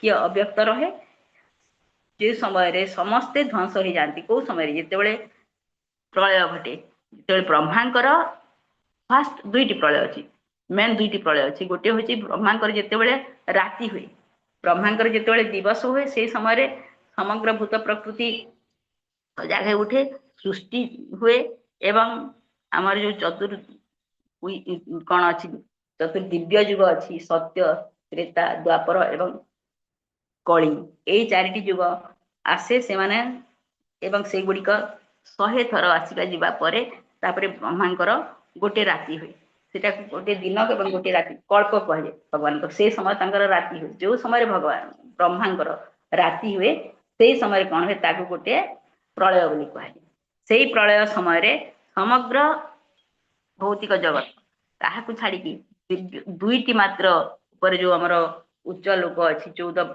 लोक भितर से गुड़ी को छाड़ी समस्ते जलमग्न हो जाती प्रलय जल से माने निमज्जित होती ब्रह्मांकर रात्रि काल रे एक प्रलय जल से माने निमज्जित होता तेणु कहारी मध्य कौन जीवर भौतिक जैविक सत्तार किसी परिप्रकाश रहे ना सत्ता रहे किंतु परिप्रकाश रहे ना जदि आत्मा हिसाब से स्थिति रही थाए से समस्ते भगवान पाखे से कौन हंती समग्र भाव से सुप्त अवस्था था भगवान जो पुरुष अवतार तांका पाखे से रही जाता यही अपरिप्रकाश अवस्था को अव्यक्त बोली कहा जाए पुणी जिते ब्रह्मा जीवन फास्ट गोटे आसला तेणु देखिले ब्रह्मांकर राति समय गोटे अव्यक्त अवस्था आसूची बा प्रलय अवस्था आसूची एवं जितेबले ब्रह्मांकर जीवन काल शेष है 100 वर्ष पूरी गला से समय समग्र विश्वर ध्वंस घटे से आउ कौन माने ब्रह्मा सहित समस्ते यही रहती ना एवं समस्ते जाकि भगवान पाखे से माने ठीक अव्यक्त अवस्था रही था तेणु यहीटा गोटे आउ गोटे अव्यक्त अवस्था तेणु कहते यही जो अव्यक्त अवस्था रही से गुड़िक कौठारे भूत प्रकृति ही घटे किंतु शाश्वत भाव अवस्थान कर अनेक संख्यक वैकुंठ अच्छा जो पाखे यार कौन प्रकार प्रभाव पड़े ना जितेबाला समस्त ग्रह एवं लोक ध्वंस पे जाती से विभिन्न ब्रह्मांड परिसर मध्य जो जागतिक परिप्रकाश घटे ये पाखे आउ गोटे जिस पाई भगवान शक्तिर एक चतुर्थांश शक्तिर प्रदर्शन यही शक्ति को निकृष्ट शक्ति कहे आम जो निकृष्ट शक्ति बोली देखी ब्रह्मांड परिसर अतीत दिव्य प्रकृति को आम जो देखिले ये पाखे भगवान कहते जे जितेबाला जगतर समस्ते ध्वंस हुआ से अंश बा उच्चतर दिव्य प्रकृति ठीक से रहे एवं से जो दिव्य प्रकृति ताकू त्रिपाद विभूति बोली कह जाए कहीं त्रिपाद विभूति कह जाए कारण भगवान शक्तिर मात्र एक अंश होची निकृष्ट शक्ति एवं ताकर 3/4 अंश होचंती से उत्कृष्ट शक्ति बा परा प्रकृति तेणु त्रिपाद विभूति बोली कह जाए परा प्रकृति रे सर्वाधिपत्य विस्तार करी परम पुरुष होइचंती भगवान श्रीकृष्ण केवल शुद्ध भक्ति राजन द्वारा तांका निकट जाई हुए अन्य कौनसी पंथारे नहे आमे देखिथिले आमे आपण माने जेतेबेले भक्तिर सामृत सिंधु पढ़िबे सेतेबेले देखिबे जे अन्याभिलषित शून्यम ज्ञान कर्मादि अनावृतम पहले अनुकूल्यन कृष्णन शीलन भक्तिर उत्तम तेणु एई पाखरे देछि ज्ञान तेणु ए पाखरे लिखिचंती प्रभुपाद कर्मीगण तथा सकाम कर्मीगण सूर्य चंद्र समेत स्वर्गलोक को जाई पारंती ज्ञानीगण और योगीगण ब्रह्मलोक भली अधिक उच्चतर लोक को जाई पारंती एवं भक्ति जाजन साहाय्य अधिक योग्यता अर्जन करी से माने परा प्रकृति मध्य को प्रवेश करने को अनुमति लाभ करिथांती हुए तो ब्रह्मज्योति किंबा योग्यता अनुଯାयी वैकुंठ लोक प्रवेश करती अवश्य एक कथा निश्चित जे भक्ति जाजन रे तालीम न पाई कई वैकुंठ लोक प्रवेश करि पारिबे नाही तेणु आम जो वैकुंठ लोक को जीवा ताले हमर गोटे कौन हेबो केवल भक्ति भक्तिमा भक्तिमाम अभिजानती भगवान कहते केवल भक्ति द्वारा ही मत जन जान पार एवं केवल भक्ति जोगरे ही आम भगवान पाखे जावाक सक्षम हो पार सकाम कर्मीगण भगवान गोटे जगह कहते जे 9th चैप्टर भगवान कहते 26 ना 25 श्लोक जे जानती देव व्रता देवान पितृन जानती पितृव्रता भूतेज जानती भूतानी तापर से कहते मत जजो अनिप अपिमम माने मोते जो माने पूजा करते से माने मो पाख को जानती जो माने देवता मान को पूजा करते से माने देवलोक को जानती जो माने भूत प्रेत को पूजा करते से माने भूत प्रेत लोक को जानती जो माने पितृलोक को पूजा करते से माने पितृलोक को जानती तेणु भगवान एठारे संपूर्ण पूरा सीधा भाव कहि दैछन्ति जो माने पूजा करबा माने जो माने भक्ति जाजन करिवे से माने जो योग्यता अर्जन कले जाय कि से माने परा प्रकृति मध्य को प्रवेश करने को अनुमति लाभ करें। तेणु आम देखिले जे केवल भक्ति साजन द्वारा ही आम भगवान को पाखु जापर। भौतिक लोक मान ब्रह्मा ठार आरंभ कर पिंपुड़ी पर्यंत प्रत्येक भूत प्रकृति पर आधिपत्य विस्तार करने को चेष्टा कर भौतिक रोग बोली कहुए। जेते दिन पर्यंत ये भौतिक रोग लगी रही से दिन पर्यंत देवता मनुष्य व पशु रूपधारी प्रत्येक जीव शरीर परिवर्तन कर चली। अवशेष ब्रह्मांकर रात्रि समय ब्रह्मांकर जीवन काल शेष समय आम जो देखिले दुईटी अव्यक्त समय से सहवा निश्चय पड़ो कहीं जन्म मृत्यु जरा व्याधि को से रोकी पारे ना। तेणु यही जिनस गुड़ी जब जड़े जापर सी भगवान आधिपत्य विस्तार करने को चाहब ना। से जान निजर स्वरूप स्थिति जोटा कहुए से जिनस किए जय कर भक्ति बल स्वरूप स्थिति को आसीपर मु भगवान जीवे हूँ कृष्ण नित्य दास से जिनस से जापर। तेणु कहीं कृष्ण उपर आधिपत्य विस्तार कर न पारती जी भूत प्रकृति उपर आधिपत्य विस्तार करने को चेष्टा करे ताकू ये पुणी थे सुंदर भाव कहूँ बद्ध जीव गोटे अच्छा आ गए मुक्त जीव अच्छा। बद्ध जीव किए जी सब भावे जे सी ही सब गुड़िक उपभोगकारी एवं सी ही उपभोग करने योग्य एवं से भूत प्रकृति को आधिपत्य भूत प्रकृति को जय कर भूत प्रकृति को जय कर सी ही सब गुड़िक उपभोग कर। तेणु से भूत प्रकृतिर नियम मानव नहीं माने नहीं एवं नियमाधीन न हो कौन करे जन्म मृत्यु दुख भोग कर भगवान धर्म नीतिर पुनः प्रतिष्ठा करने एठाक आसन। जितेबाला से भूत प्रकृति सहित लड़ी कर निश्चय हारीज कहीं भूत प्रकृतिर नियम अच्छी। तेणु भगवान कौन करती जे यही नियम को मानिला ना ताकू शिक्षा देवाई पुणी थे से कौन करती से बारंबार पुणी थे पाखक आसी ना कहीं जो निर्बोध एवं अज्ञान संतान मान शिक्षा देवाई कौ पितामाता कौ संतान मान दंड दियंती ना शिक्षा मात्र दियंती जदि दंड दियंती तार उन्नति पाई। तेणु भगवान पुणी थे एठाक आसती कौन करती आत्मनिवेदन आभिमुख्य को अभिवृद्धि घटाइबा होची मौलिक नीति। कि भाव माने संतान संतति माने पितामाता द्वारा माने जानवे जे से जहाँ कहते मोर ठीक पाई कहते से जानवे एवं भगवान पाखे जमी पितामाता पाखे जो भाव विनम्र है भगवान पाखे ठीक से भाव आत्मनिवेदन घट आत्मनिवेदन कौन कहते आभिमुख्य को अभिवृद्धि घटाइबा होची मौलिक नीति। किंतु निर्बोध व्यक्तिगण यही मुख्य शिक्षा को चतुरतार सहित भूल अर्थ कर लोक मान विभिन्न भूल मार्ग में परिचालित कर। बहुत सुंदर गोटे लाइन मुझे देखी शुणी जे जितेबले भगवान भगवद गीतार शेष बेल को जिते समस्त को कहते सर्वधर्मान परित्याज्य जिते अर्जुन को कहले जे सर्वधर्मान परित्याज्य सब गुड़िक कही सारे सब शिक्षा दे सारे तापर जिते कहले सर्वधर्मान परित्याज्य यही माने को माने निर्बोध व्यक्तिगण कदर्थ करती से केवल से शुणती तापर लाइन से शुणती ना जिते मामेकम शरणं व्रज से शुणती ना से कहती जे भगवान तो कहते गीतार तो अच्छी सर्वधर्म परित्याज्य आम सब गुड़िक धर्म को बर्तमान त्याग करदे तापर जो लाइन अच्छी मामेकम शरणं व्रज अहम तम सर्व पापेभ्य मुक्तिशामि मा शुच से शुणती ना।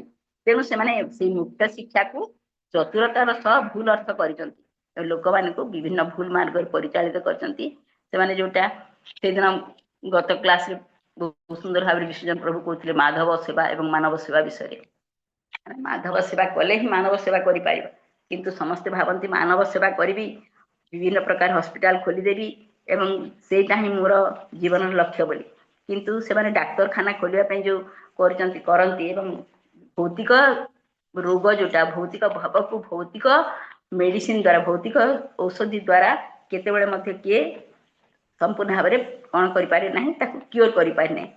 तेणु ठीक से भाया भक्ति जाजन द्वारा आध्यात्मिक राज्य में प्रवेश कर शिक्षा देवारे से आग्रही नुहंती को माने जो निर्बोध माने भावती जे मुख्य शिक्षा को चतुरतार सहित भूल अर्थ करती एवं लोक मान विभिन्न भूल मार्ग में परिचालित करते सामयिक दुख उपनोदन ये जो पार्क करवाटा ये हॉस्पिटल खोलवाटा एगुड़िक हूँ आमर जो जागतिक माने महा सृष्टि आमर जो अनंत शाश्वत सृष्टि अच्छी भितर जन्म मृत्यु जरा व्याधि जनकर गोटे गोटे बिंदु सदृश तेणु या कह जाए अस्थाई। तेणु ये जो अस्थाई जीवन पाई जो सुख आनीच से गुड़िक कौन जहाँ जीव पाई प्रकृत सुख केबे आनी पारिब नाही।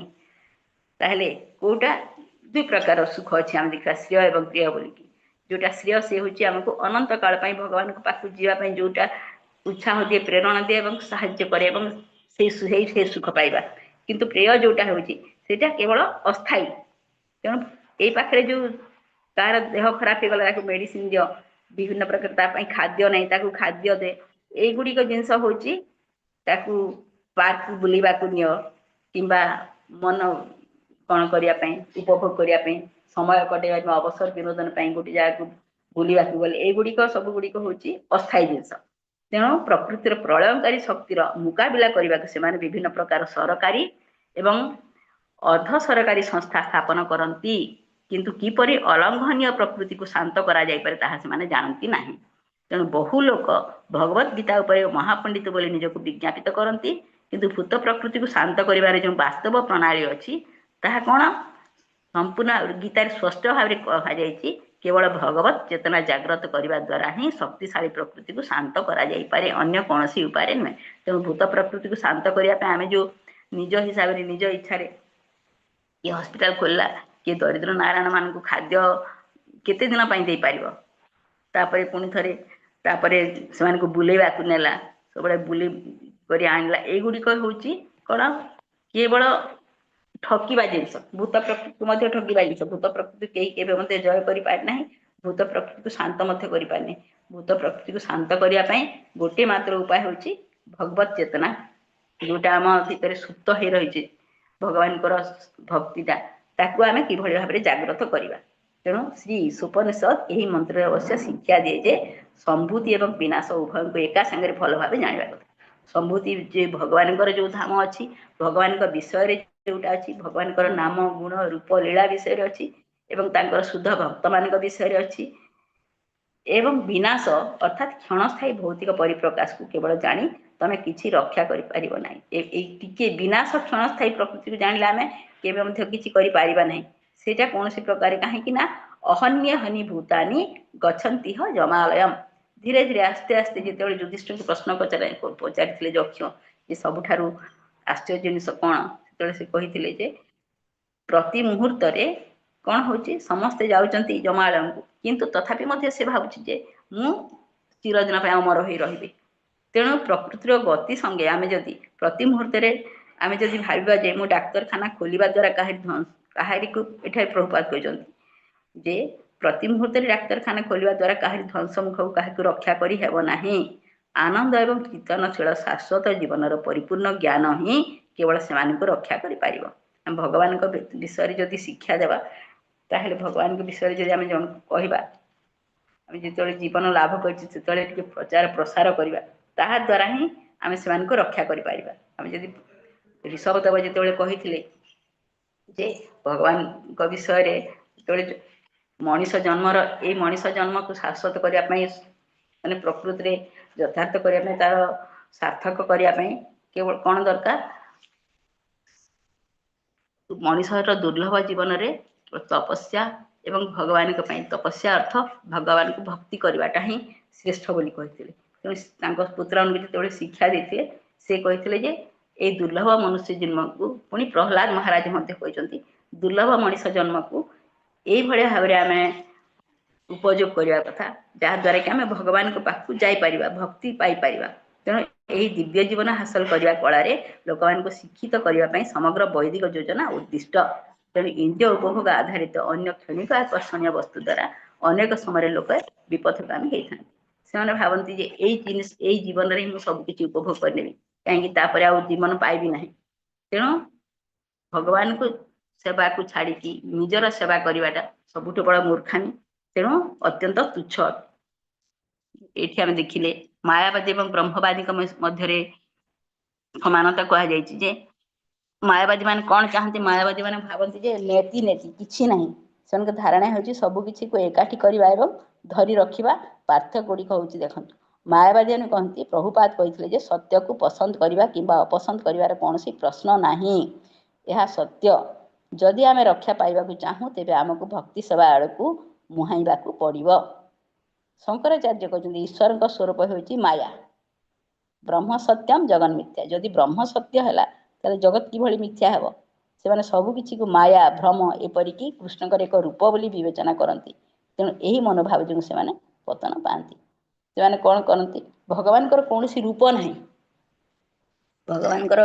ଭଗବାନଙ୍କୁ ଏତେ ସୁନ୍ଦର, ସେ ଶ୍ୟାମ ସୁନ୍ଦର ରୂପ, ଦ୍ୱିଭୁଜଧାରୀ, ଏତେ ସୁନ୍ଦର ଆକର୍ଷଣୀୟ ରୂପ, ତାକୁ ସେମାନେ କହନ୍ତି ଯେ ଭଗବାନଙ୍କର ନିର୍ଗୁଣ, ତାଙ୍କର କୌଣସି ଗୁଣ ନାହିଁ ବୋଲନ୍ତି, ନିରାକାର, ତାଙ୍କର କୌଣସି ଆକାର ନାହିଁ ବୋଲି ଭାବନ୍ତି, କୌଣସି ରୂପ ନାହିଁ ବୋଲି ଭାବନ୍ତି। ତେଣୁ ସେମାନେ ଭାବନ୍ତି ଯେ ତାଙ୍କୁ ଆମେ ଆଖି ବନ୍ଦ କରିବା ଏବଂ ଗୋଟିଏ ମାନେ ଜ୍ୟୋତି ଆସିବ, ଏଇଟା ହେଉଛି କାହାର? ବ୍ରହ୍ମବାଦୀମାନେ। ସେ ଜ୍ୟୋତିରେ ଧ୍ୟାନ କରିବା ଏବଂ ଜ୍ୟୋତିରେ ଆମେ ହିଁ ଲୀନ ହୋଇଯିବା, ସେମାନେ ସେୟା ଭାବନ୍ତି। କିନ୍ତୁ ମାୟାବାଦୀମାନେ ଭାବନ୍ତି ଯେ ସବୁକିଛି ମିଥ୍ୟା, ବ୍ରହ୍ମ ସତ୍ୟ କିନ୍ତୁ ସବୁକିଛି ମିଥ୍ୟା। ତାହେଲେ ଏଇ ମିଥ୍ୟା ସବୁକିଛି ମାୟା, ଭ୍ରମ ଏପରିକି କୃଷ୍ଣଙ୍କର ଏକ ରୂପ ବୋଲି ବିବେଚନା କରନ୍ତି। ଏଇଗୁଡ଼ିକ ମଧ୍ୟ ଭଗବାନଙ୍କର ଗୋଟିଏ ରୂପ, ଏଇଟା ମଧ୍ୟ ମାୟା ବୋଲି ଭାବନ୍ତି ସେମାନେ। ତେଣୁ ଏହି ମନୋଭାବ ଯୋଗୁଁ ସେମାନେ କ'ଣ ହନ୍ତି? ଆମର ଯେଉଁ ସେବାନନ୍ଦ ଆମେ ପାଇଥାଉ, ସେମାନଙ୍କର ସେଇ ସେବାନନ୍ଦ ଘଟେ ନାହିଁ। ସେମାନେ ପୁଣି ଥରେ ଯାଆନ୍ତି ଏବଂ ପୁଣି ଥରେ ଆସନ୍ତି। ସେମାନେ ବ୍ରହ୍ମବାଦୀ, ସେମାନେ କମ୍ ବିରୋଧୀ, ଅର୍ଥାତ୍ ଶ୍ରୀମଦ୍ ଭାଗବତର ଆତ୍ମସାକ୍ଷାତକାର ବ୍ରହ୍ମବାଦୀ ଥିଲେ। ଉଦାହରଣ ଦେଇଛନ୍ତି, ବ୍ରହ୍ମବାଦୀ ଥିଲେ କିଏ? ସୁକଦେବ ଗୋସ୍ୱାମୀ ଏବଂ ଚାରିକୁମାର। କିନ୍ତୁ ସେମାନେ ଯେତେବେଳେ ଭଗବାନଙ୍କର, ସୁକଦେବ ଗୋସ୍ୱାମୀଙ୍କୁ ଯେତେବେଳେ ବ୍ୟାସଦେବ ଭାଗବତମର 2ଟି ଶ୍ଲୋକ କହିଛନ୍ତି, ମାନେ ପୂତନାଙ୍କ ବିଷୟରେ କହିଛନ୍ତି, ଆଉ ଭଗବାନଙ୍କର ଶଙ୍ଖ ଦିବ୍ୟ ବଂଶୀଧାରୀ ରୂପ ବିଷୟରେ କହିଛନ୍ତି, ସେତେବେଳେ ସମ୍ପୂର୍ଣ୍ଣ ଭାବେ ତାଙ୍କର ପରିବର୍ତ୍ତନ ହେଇଯାଇଛି। ଦୌଡ଼ିକି ଆସିଛନ୍ତି ଏବଂ ସେ ତାଙ୍କ ପିତାଙ୍କ ଠାରୁ ସମ୍ପୂର୍ଣ୍ଣ ଭାଗବତ ଶୁଣିଛନ୍ତି ଏବଂ ସେ ଏତେ ବଡ଼ ଭକ୍ତ ହେଇଗଲେ, ସେ ତାଙ୍କର ପରୀକ୍ଷିତ ମହାରାଜଙ୍କୁ ଶ୍ରବଣ କରେଇ ସେ ସମ୍ପୂର୍ଣ୍ଣ ଭାବେ ତାଙ୍କର ଜୀବନଟା ସାର୍ଥକ ହେଇଯାଇଛି।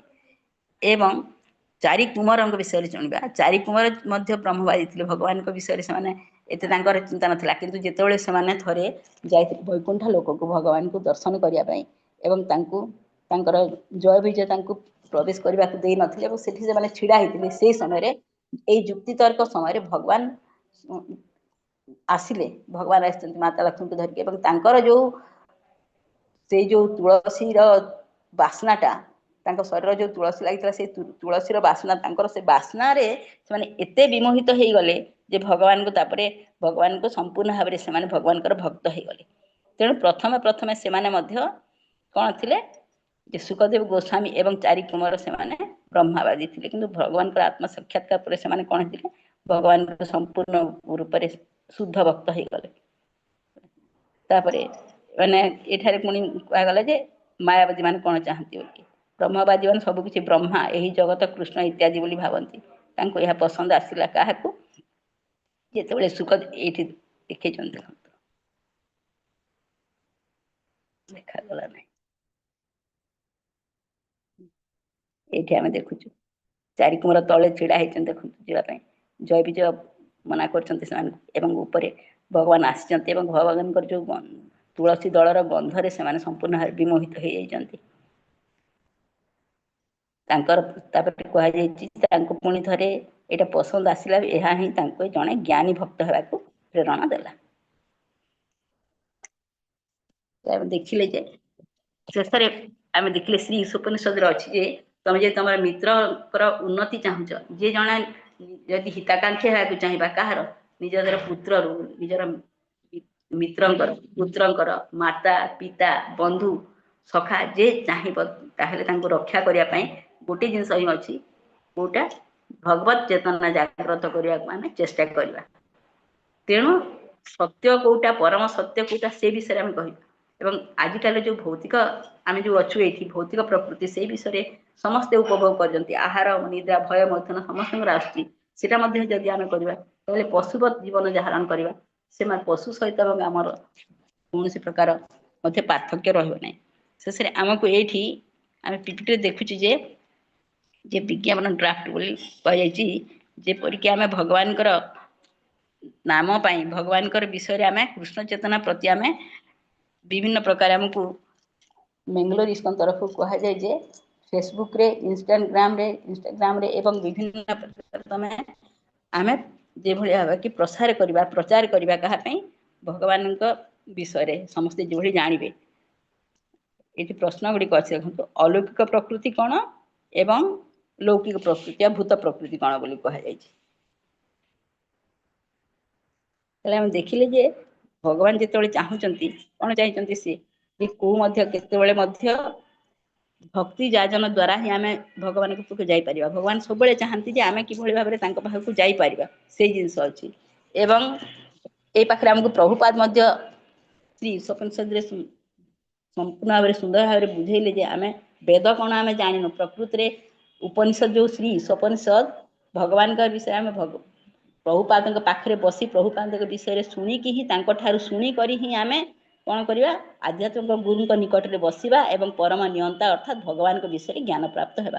तेणु भगवान पाखे आम जहाँ कि आसला मत कि जना नहीं मत समस्त क्षमा करेंगे।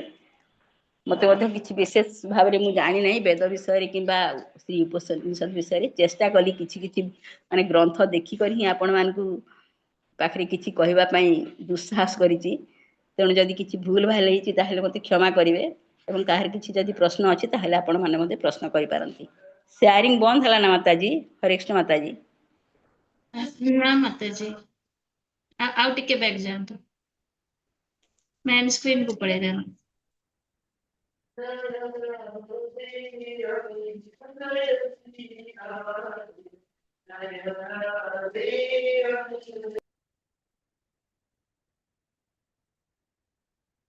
हला माताजी हो नहीं आउ नो माताजी आपण शेयर करू ए जो स्टॉप शेयरिंग अछि ना स्टॉप शेयर ए जो ठीक अछि आज्ञा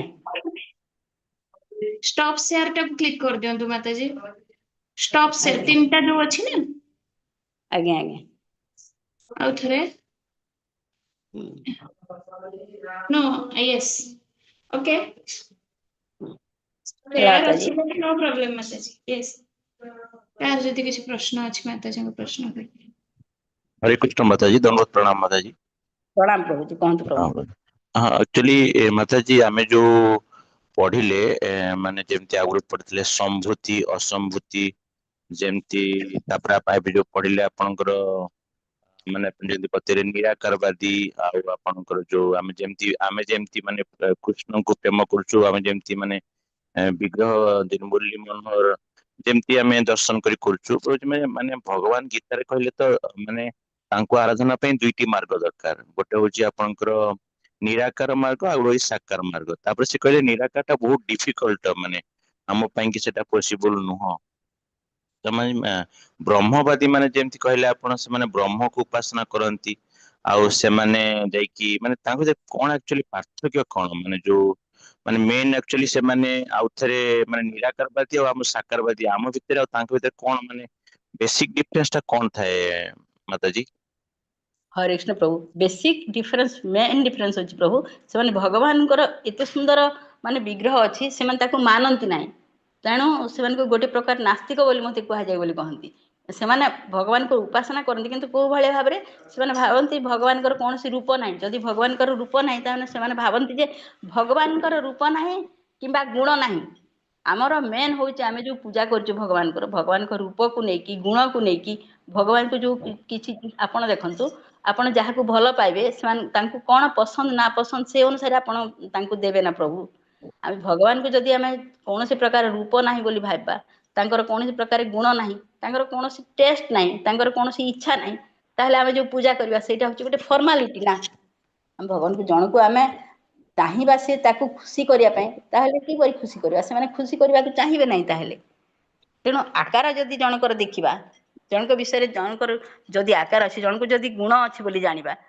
से गुण को आम प्रशंसा करिया प्रभु से गुण प्रति आमर श्रद्धा बढ़िबो प्रेम बढ़िबो से खाली ब्रह्मवादी माने से भावती जे ऊपर को जाती नहीं फास्ट होची ब्रह्म ज्योति रे ही लीन हो जिवे।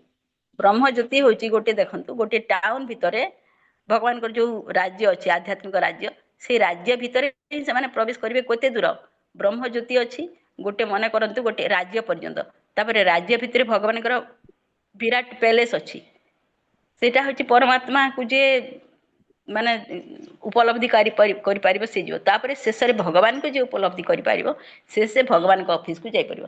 ଠିକ୍ ଯେଉଁ ଭଳିଆ କି ପ୍ରିନ୍ସିପାଲଙ୍କ କଲେଜକୁ ଜଣେ ଗଲେ, କଲେଜ ଭିତରେ ପ୍ରବେଶ କଲେ, ସେ ହେଉଛି ବ୍ରହ୍ମବାଦୀ ମାନେ। ତାପରେ ଅଫିସ ରୁମ୍ ଆଡ଼କୁ ଗଲେ, ସେ ହେଉଛନ୍ତି ପ୍ରିନ୍ସିପାଲଙ୍କ ଅଫିସ ରୁମ୍ ଆଡ଼କୁ, ସେ ହେଉଛନ୍ତି ପରମାତ୍ମା।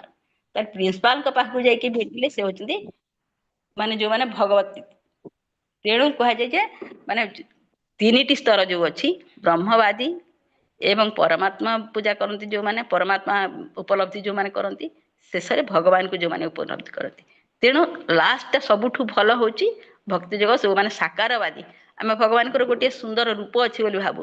ତେଣୁ ଆମର ଗୋଟିଏ ଯେଉଁ ଭଗବାନଙ୍କର ଯେଉଁ ବିଭିନ୍ନ ରସ ଅଛି, ଆପଣ ଜାଣିଥିବେ ବିଭିନ୍ନ ରସ ଯେଉଁ ଅଛି, ଆପଣ ପଢ଼ି ସାରିଛନ୍ତି ସେଇଟା, ଯେ ମେନ୍ ହେଉଛି 5ଟି ରସ, ଯେଉଁଟା ଶାନ୍ତ ରସ, ତାପରେ ଦାସ୍ୟ ରସ, ତାପରେ ସାକ୍ଷ୍ୟ ରସ, ତାପରେ ଭଗବାନଙ୍କ ସହିତ ବାତ୍ସଲ୍ୟ ରସ, ଏବଂ ଶେଷରେ ହେଉଛି ସେଇଟା ଆମର ଭଗବାନଙ୍କ ସହିତ ଏକା ମାନେ କ'ଣ କୁହାଯାଏ ସେଇଟା, ଭଗବାନଙ୍କ ସହିତ ପ୍ରେମ ପୂର୍ଣ୍ଣ ଯେଉଁ ମାଧୁର୍ଯ୍ୟ ରସଟା, ରସ। ମାଧୁର୍ଯ୍ୟ ରସ। ହରିକୃଷ୍ଣ ମାତାଜୀ, ଧନ୍ୟବାଦ।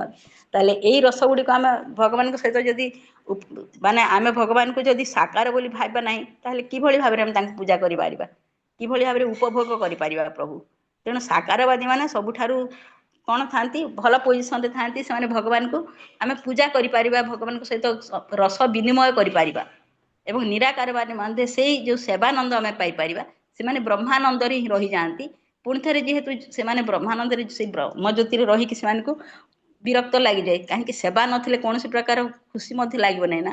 ପୁଣି ସେମାନେ ପୁଣି ଥରେ ସେଇ ଜନ୍ମ ମୃତ୍ୟୁ ଭିତରକୁ ପଳେଇ ଆସନ୍ତି, ପୁଣି ଥରେ ତାଙ୍କର ପତନ ହୁଏ। ପ୍ରଭୁ ବୁଝିଗଲା ପ୍ରଭୁ? ହଁ ହଁ, ହରେ କୃଷ୍ଣ ମାତାଜୀ, ବହୁତ ସୁନ୍ଦର ମାତାଜୀ। ମାତାଜୀ ये ସମ୍ଭୂତି ଅସମ୍ଭୂତି ଯୋଉ ଟିକେ ବତେଇ ଦିଅ, ସମ୍ଭୂତି ଆଉ ଅସମ୍ଭୂତି ଟିକେ ବତେଇ ଦିଅ। ଆପଣ ଯୋଉ 13 ନମ୍ବରରେ ଅଛି ନା ପ୍ରଭୁ ସେଇଟା ଆଜ୍ଞା ଆଜ୍ଞା ସମ୍ଭୂତି। ଆଜ୍ଞା, 12 ନମ୍ବର ନା 13 ଅଛି। ଗୋଟେ ମିନିଟ୍ ମୁଁ ଟିକେ ଦେଖେ।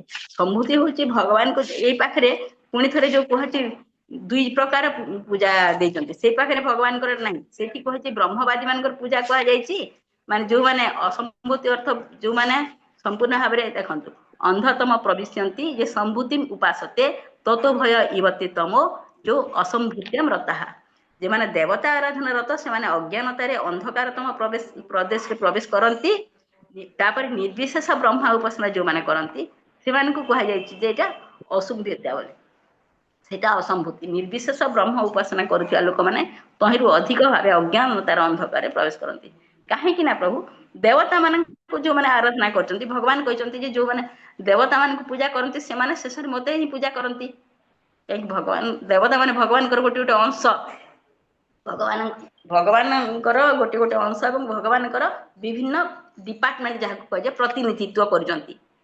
ତେଣୁ ଯୋଉମାନେ ସେମାନେ ଅନ୍ଧତମ ପ୍ରବିଶ୍ୟନ୍ତି, ସେମାନେ ଯୋଉ ଅଜ୍ଞାନତାର ଅନ୍ଧକାର ତମରେ ପ୍ରବେଶ କରନ୍ତି, ପ୍ରଦେଶରେ ପ୍ରବେଶ କରନ୍ତି। କିନ୍ତୁ ଯୋଉମାନେ ସେମାନେ କ'ଣ କରନ୍ତି, ସେମାନେ ଭଗବାନଙ୍କ ଉପରେ ସେମାନଙ୍କର ନିର୍ଭରଶୀଳ। ସେମାନେ ଏଇମାନେ ନିର୍ବିଶେଷ ବ୍ରହ୍ମ ଉପାସନା ଯୋଉମାନେ କରନ୍ତି, ସେମାନେ ଭଗବାନଙ୍କୁ ମାନନ୍ତି ନାହିଁ। କାହିଁକି? ଭଗବାନଙ୍କର ଆକାରକୁ ମାନନ୍ତି ନାହିଁ, ଭଗବାନଙ୍କର ଗୁଣକୁ ମାନନ୍ତି ନାହିଁ। ତେଣୁ ନିର୍ବିଶେଷ ବ୍ରହ୍ମ ଉପାସନା କରିଥିବା ଲୋକମାନେ ତହିଁରୁ ଅଧିକ ଭାବେ ଅଜ୍ଞାନତାର ଅନ୍ଧକାରରେ ପ୍ରବେଶ କରନ୍ତି। ତେଣୁ ସେମାନେ ଆହୁରି ତାଠାରୁ କୁହାଯାଇଛି ଗୋଟେ ପାଖରେ ଦେଖନ୍ତୁ, ଏଇଠି ଲେଖିଛନ୍ତି ଯେ ସମସ୍ତ ଦାର୍ଶନିକ ଏବଂ ମହର୍ଷି ବା ଯୋଗୀଗଣ ସେମାନଙ୍କର କ୍ଷୁଦ୍ର ମସ୍ତିଷ୍କ ଦ୍ୱାରା ପରମ ସତ୍ୟକୁ ସାପେକ୍ଷ ସତ୍ୟ ଠାରୁ ପୃଥକ ବୋଲି ଦେଖାଇବାକୁ ଉଦ୍ୟମ କରନ୍ତି। ଏହା ଅଦ୍ୱୈତର କୌଣସି ସୂଚନା ଅନୁଭୂତି ନ ଆଣି ଆପେକ୍ଷିକତାର ନାସ୍ତିକତାରେ କେବଳ ପହଞ୍ଚିବାକୁ ସାହାଯ୍ୟ କରେ। ନାସ୍ତିକତା ସାହାଯ୍ୟରେ ଅଦ୍ୱୈତର ସଂଜ୍ଞା ନିରୂପଣ କରିବା ଏକ ସମ୍ପୂର୍ଣ୍ଣ ଭାବ ଦ୍ୱାରା ନୁହେଁ। ତେଣୁ ଏମାନଙ୍କୁ ନାସ୍ତିକ ବୋଲି ମଧ୍ୟ ପ୍ରଭୁପାଦ କରନ୍ତି। ଯୋଉମାନେ ବ୍ରହ୍ମବାଦୀ, ସେମାନେ ଭଗବାନଙ୍କୁ ମାନନ୍ତି ନାହିଁ। କାହିଁକି? ସମସ୍ତେ ଭାବନ୍ତି ଯେ ଆମେ ବ୍ରହ୍ମୋସ୍ମି, ଅହಂ ବ୍ରହ୍ମୋସ୍ମି ଅର୍ଥ ସେମାନେ ଭାବନ୍ତି ମୁଁ ଭଗବାନ, ତମେ ଭଗବାନ, ମୁଁ ନାରାୟଣ, ତମେ ନାରାୟଣ, ସମସ୍ତେ ହଉଛୁ ଭଗବାନ ବୋଲି ଭାବନ୍ତି। ସେଥିପାଇଁ ପ୍ରଭୁ ତେଣୁ ସେମାନେ ନିରାକାର ଏବଂ ନିର୍ଗୁଣ ବୋଲି ସେମାନେ ଭଗବାନଙ୍କୁ ଭାବନ୍ତି। କିନ୍ତୁ କିଭଳି ଭାବରେ ଭଗବାନଙ୍କର ଷଡ଼ୈଶ୍ୱର୍ଯ୍ୟ ପରିପୂର୍ଣ୍ଣ ସୁନ୍ଦର, ଏତେ ସୁନ୍ଦର ରୂପ, ତାଙ୍କର ଭାଗବତମରେ ଏତେ ସୁନ୍ଦର ସୁନ୍ଦର ରୂପ ବର୍ଣ୍ଣନା କରାଯାଇଛି, ସେ କିଭଳି ଭାବରେ ନିରାକାର ଏବଂ ନିର୍ଗୁଣ ହେବେ? ନିର୍ଗୁଣ ଅର୍ଥ 3 ଗୁଣର ଊର୍ଦ୍ଧ୍ୱରେ, ଏବଂ ନିରାକାର ଅର୍ଥ ଆମର ଯୋଉ ଭୌତିକ ଆକାର ଅଛି, ଆମର ଯୋଉ ଭୌତିକ ମାନେ ପଞ୍ଚମହାଭୂତରେ ଆମର ଯୋଉ ଶରୀର, ସେଇଭଳିଆ ତାଙ୍କର ଶରୀର ନୁହେଁ। ସେ ହେଉଛନ୍ତି ସଚ୍ଚିଦାନନ୍ଦ ବିଗ୍ରହ। ତେଣୁ ଭଗବାନଙ୍କର ସାକାର ରୂପ ପୂଜାଟା ହେଇଛି ସର୍ବଶ୍ରେଷ୍ଠ ପୂଜା ପ୍ରଭୁ हरे कृष्ण प्रभु। हरे कृष्ण माता जी, बहुत बहुत सुंदर माता जी। एक्चुअली माता जी बहुत बढ़िया लगिला माता जी क्लास टा, बहुत बहुत धन्यवाद माता जी। धन्यवाद माता प्रभु, जी धन्यवाद बहुत बहुत धन्यवाद। हरि बोल माता जी, हरे कृष्ण माता हरे कृष्ण प्रभु। हरे कृष्ण माता जी। बहुत माता जी माता जी प्रणाम। प्रणाम।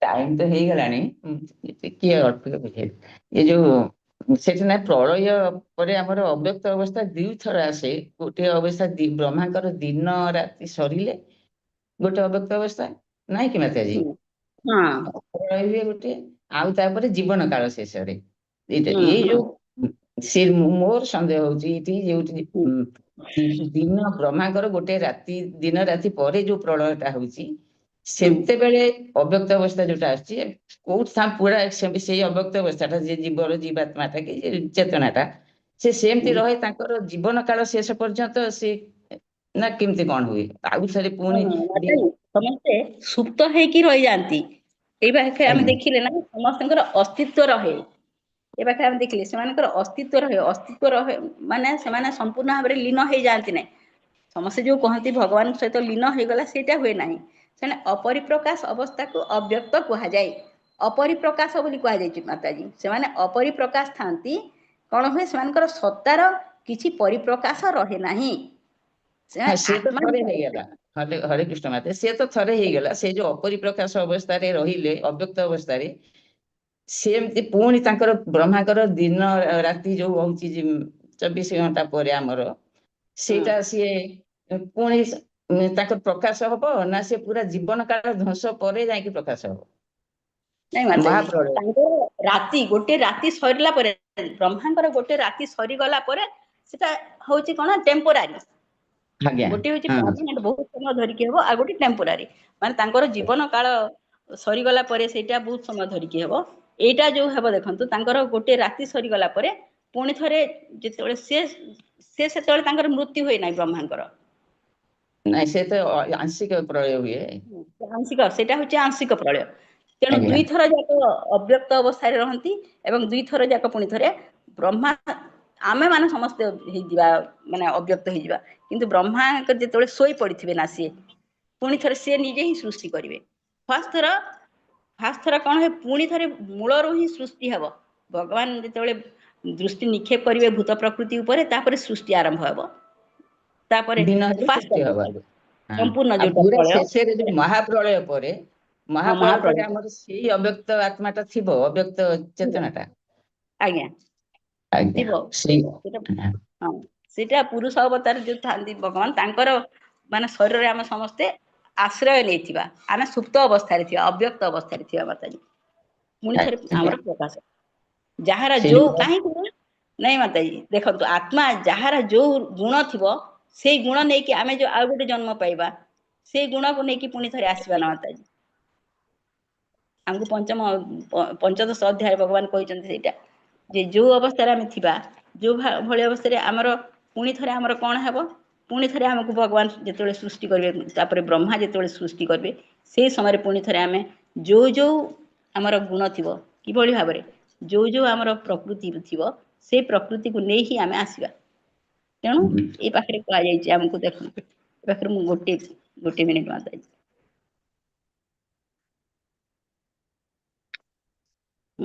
ए पाखे कहती जे जेभଳି कि वायु फूलरु गंध बोहि नै सेपरि जीव ए भौतिक जगत रे जीवनर विभिन्न धारणा शरीरम यदावाप्नोति जच योपति क्रामतिस्वरः जच अपितु अतिस्वरः गृहेत्वेतानि संजाति वायुर्गंध निवासयात ताहेले जेपरि वायु फूलरु गंध बोहि नै सेपरि जीव ए भौतिक जगत रे जीवनर विभिन्न धारणा से विभिन्न धारणा एवं अनुभूति गुड़िक से आत्मा पाखरे थाए गोटे शरीर आ गोटे शरीर को गति करे से माताजी से आत्मा रे थिबो सेटा पुणी थरे जन्म हैला परे पुणी सेही धारणा गुड़िक नै कि आउ थरे आसीबो से जीवक कथा रे सिना सेमती हमर पुणी दिन राति पर ब्रह्माकर दी थर अव्यक्त अवस्था आसे हां से ब्रह्मा का जीव कथा मानकर ब्रह्मा दिन राति रे परिवर्तन हुए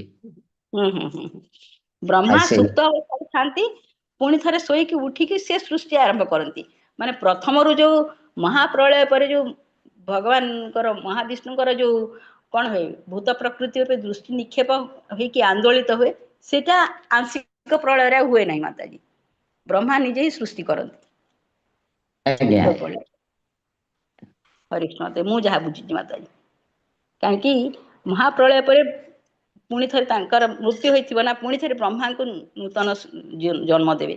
କିନ୍ତୁ ଏଇ ଆଂଶିକ ପ୍ରଳୟରେ ବ୍ରହ୍ମା ଅଲରେଡି ତାଙ୍କର ଜନ୍ମ ଅଛି, ସେ କେବଳ ଶୋଇ ପଡିଛନ୍ତି ସୁପ୍ତ ଅବସ୍ଥାରେ। ସେ ଶୋଇକି ଉଠିଲା ପରେ ପୁଣି ଥରେ ତାଙ୍କର ସୃଷ୍ଟି ହବ। ଏଇ ଜୀବ ମାନେ ସେଇ ପ୍ରଳୟରେ ଅବ୍ୟକ୍ତ ହେବେ, ପୁଣି ବ୍ୟକ୍ତ ହେବେ। ମାତାଜୀ। ଆଜ୍ଞା। ଆଉ ମହତତ୍ଵରେ କେତେବେଳେ ରହନ୍ତି? ଆଜ୍ଞା, ମହତତ୍ଵ ମହତ୍ତତ୍ଵ କହୁଛନ୍ତି। ମହତ୍ତତ୍ଵ କଣ ବୋଲି କହୁଛନ୍ତି? ମହତ୍ତତ୍ଵ ହଉଛି ଯୋଉଟା ଅବ୍ୟକ୍ତ ଅବସ୍ଥା ଭୂତ ପ୍ରକୃତିର। ମହାପ୍ରଳୟ ପରେ ଯେତେବେଳେ ସବୁ ଗୁଡିକ ଅବ୍ୟକ୍ତ ହେଇକି ଥିବ, ମହତ୍ତତ୍ଵ ମଧ୍ୟ ସେତେବେଳେ ଅବ୍ୟକ୍ତ ହେଇକି ଥିବ। ଭଗବାନଙ୍କର ଯେତେବେଳେ ମହାପ୍ରଳୟ ପରେ ମହତତ୍ଵ ରହିବ ନା ଆଜ୍ଞା। ମହତ୍ତତ୍ଵ ଉପରେ ଦୃଷ୍ଟି ନିକ୍ଷେପ କଲେ ଯାଇକି ମହତ୍ତତ୍ଵଟା ଭୂତ ପ୍ରକୃତି ଆନ୍ଦୋଳିତ ହେଇକି ସମଗ୍ର ସୃଷ୍ଟି ଆରମ୍ଭ ହୁଏ। ଭଗବାନ ସେଇଟା ଦୃଷ୍ଟି ନିକ୍ଷେପ କରିବେ ମହତତ୍ଵ। ଆଜ୍ଞା। ହରେ କୃଷ୍ଣ, ହରେ କୃଷ୍ଣ ପ୍ରଭୁ, ବହୁତ ବଢିଆ। ହରେ କୃଷ୍ଣ ମାତାଜୀ, ଧନ୍ୟବାଦ ମାତାଜୀ। ହରେ କୃଷ୍ଣ। ତାହେଲେ କ୍ଲାସଟା ଏଇଠି ଏଣ୍ଡ କରିବା। ମାତାଜୀ ବହୁତ ବହୁତ ଧନ୍ୟବାଦ। ଆଜି ମୁଁ ଏହା କହିବାକୁ ଚାହୁଁଛି ଆକ୍ଚୁଆଲି ପ୍ରାଣନିଧି ମାତାଜୀ, ଆପଣ ବହୁତ ହି ସୁନ୍ଦର ଭାବରେ କ୍ଲାସ ନେଲେ। ଆଉ ମାନେ ମୁଁ ନିଜେ ବି କ୍ଲାସ ହିଁ ମୁଁ ଜାଣିଛି, ଗୋଟେ ମିନିଟ ଭାବିବା ପାଇଁ ବି ଟିକେ ସମୟ ଲାଗେ କି ପଛ ଆଡୁ ଠିକ ଅଛି ୟା ପରେ କଣ କହିବା। କିନ୍ତୁ ଆଜି ଯେମିତି କି ଆପଣଙ୍କର ଏବେ ଲେକ୍ଚର ଲାଇକ ନନଷ୍ଟପ, ଆପଣଙ୍କର ଗୁରୁ ମହାରାଜଙ୍କ ଯେମିତି ଗୋଟେ ଆଶୀର୍ବାଦ ଆପଣଙ୍କ ଉପରେ କି ଆପଣ ମାତାଜୀ, ଆପଣ ଯାହା କହୁଛନ୍ତି ଏକ୍ଜାକ୍ଟଲି ସେଇଆ। କାହିଁକି ନା କାଲି 4ଟା ବେଳେ ଆପଣ କହିଲେ କ୍ଲାସ ନେବାକୁ ନା, ମୁଁ ମୁଁ ସେଇ କଥା କହିବାକୁ ଚାହୁଁଛି ସବୁ ଡିଭୋଟିସ୍ ମାନଙ୍କୁ। ମାତାଜୀଙ୍କର 15 ନମ୍ବର ମନ୍ତ୍ର ଅଛି ଆକ୍ଚୁଆଲି, 14 ନମ୍ବର ମନ୍ତ୍ର ମାତାଜୀଙ୍କର ନଥିଲା ଆକ୍ଚୁଆଲି। ବଟ୍ ସବୁ ଡିଭୋଟିସ୍ ମାନେ ବ୍ୟସ୍ତ ଅଛନ୍ତି। ମାତାଜୀଙ୍କୁ କାଲି ମୁଁ ଆଫ୍ଟର 5 o'clock, ମାତାଜୀ ଆପଣ ଯଦି ପାରିବେ କାଲି ମନ୍ତ୍ରଟା ଆପଣ ନେଇ ନିଅନ୍ତୁ। ମାତାଜୀ ସେଇ କାଲି ପ୍ରିପେୟାର ବି କରିଛନ୍ତି। ଆଉ ଏତେ ସୁନ୍ଦର ଭାବରେ ଲେକ୍ଚର, ମାନେ ମୁଁ ରିଏଲି ମୁଁ ଗୁରୁ କାଲି ମହାରାଜ କି ଜୟ। ଆପଣଙ୍କ ଉପରେ, ଗୁରୁ ମହାରାଜଙ୍କ ଉପରେ, ପ୍ରଭୁପାଦଙ୍କ ଉପରେ ଏବଂ ଚୈତନ୍ୟ ମହାପ୍ରଭୁ ମାନେ ଏମାନଙ୍କ ଉପରେ ସମ୍ପୂର୍ଣ୍ଣ ଭାବରେ ଭରସା କରିକି ମୁଁ କ୍ଲାସକୁ ଆସିଥିଲି ମାତାଜୀ। ମୁଁ Yes, yes. ମାନେ 5ଟା ପର୍ଯ୍ୟନ୍ତ, ଆଜି 5ଟା ପର୍ଯ୍ୟନ୍ତ ଭାବି ନଥିଲି ଯେ କୋଉଟା କହିବି ବୋଲି। ତାପରେ ଆଜ୍ଞା ଆଜ୍ଞା ଆଜ୍ଞା ଆଜ୍ଞା। କିଛି ମଧ୍ୟ ମୁଁ ପାଇନଥିଲି, ରାତିରେ ପାଇଲି। ତେଣୁ ଯାହା ହଉ ମାତାଜୀ, ବହୁତ ବହୁତ ଧନ୍ୟବାଦ ମାତାଜୀ ଆପଣଙ୍କୁ। ବହୁତ ସୁନ୍ଦର ମାତାଜୀ, ଆପଣଙ୍କ ଉପରେ ମୁଁ ଯୋଉ ମାତାଜୀଙ୍କୁ last I think 3-4 months before ମାତାଜୀଙ୍କୁ ଯେତେବେଳେ କହୁଥିଲି ମାତାଜୀ କ୍ଲାସ ନେବେ, ମାତାଜୀ ମତେ 1 କି 2ଟା କ୍ଲାସ ଦେବେ, ମାତାଜୀ ମୁଁ ପାରିବି କି ନାଇଁ, ଯୋଉ ମାତାଜୀଙ୍କର କନଫିଡେନ୍ସ, ମାନେ ଆଜି ଆପଣ ମାନେ ସମସ୍ତେ ଆପଣଙ୍କର ଦେଖୁଛନ୍ତି। ଆଶୀର୍ବାଦ ମାତାଜୀ। ନାଇଁ ନାଇଁ, ମୋର କିଛି ଆଶୀର୍ବାଦ ନାହିଁ, ଏଇଟା ଗୁରୁ ଆପଣ ମହାରାଜଙ୍କ ଆଶୀର୍ବାଦ। ଆଉ ଗୁରୁ ଶିଲା ମହାରାଜ ପ୍ରଭୁପାଦ। ଆପଣଙ୍କୁ ନିମିତ୍ତ କରିକି ପଠେଇଲେ ମାତାଜୀ। Yes, ମାତାଜୀ ଆମେ ଯେତେବେଳେ ପ୍ରିଚିଂ କରେ, ପୁରା ଗୁରୁ ଆମର ପରମ୍ପରା ଆମକୁ ଆଶୀର୍ବାଦ ଦିଅନ୍ତି ମାତାଜୀ।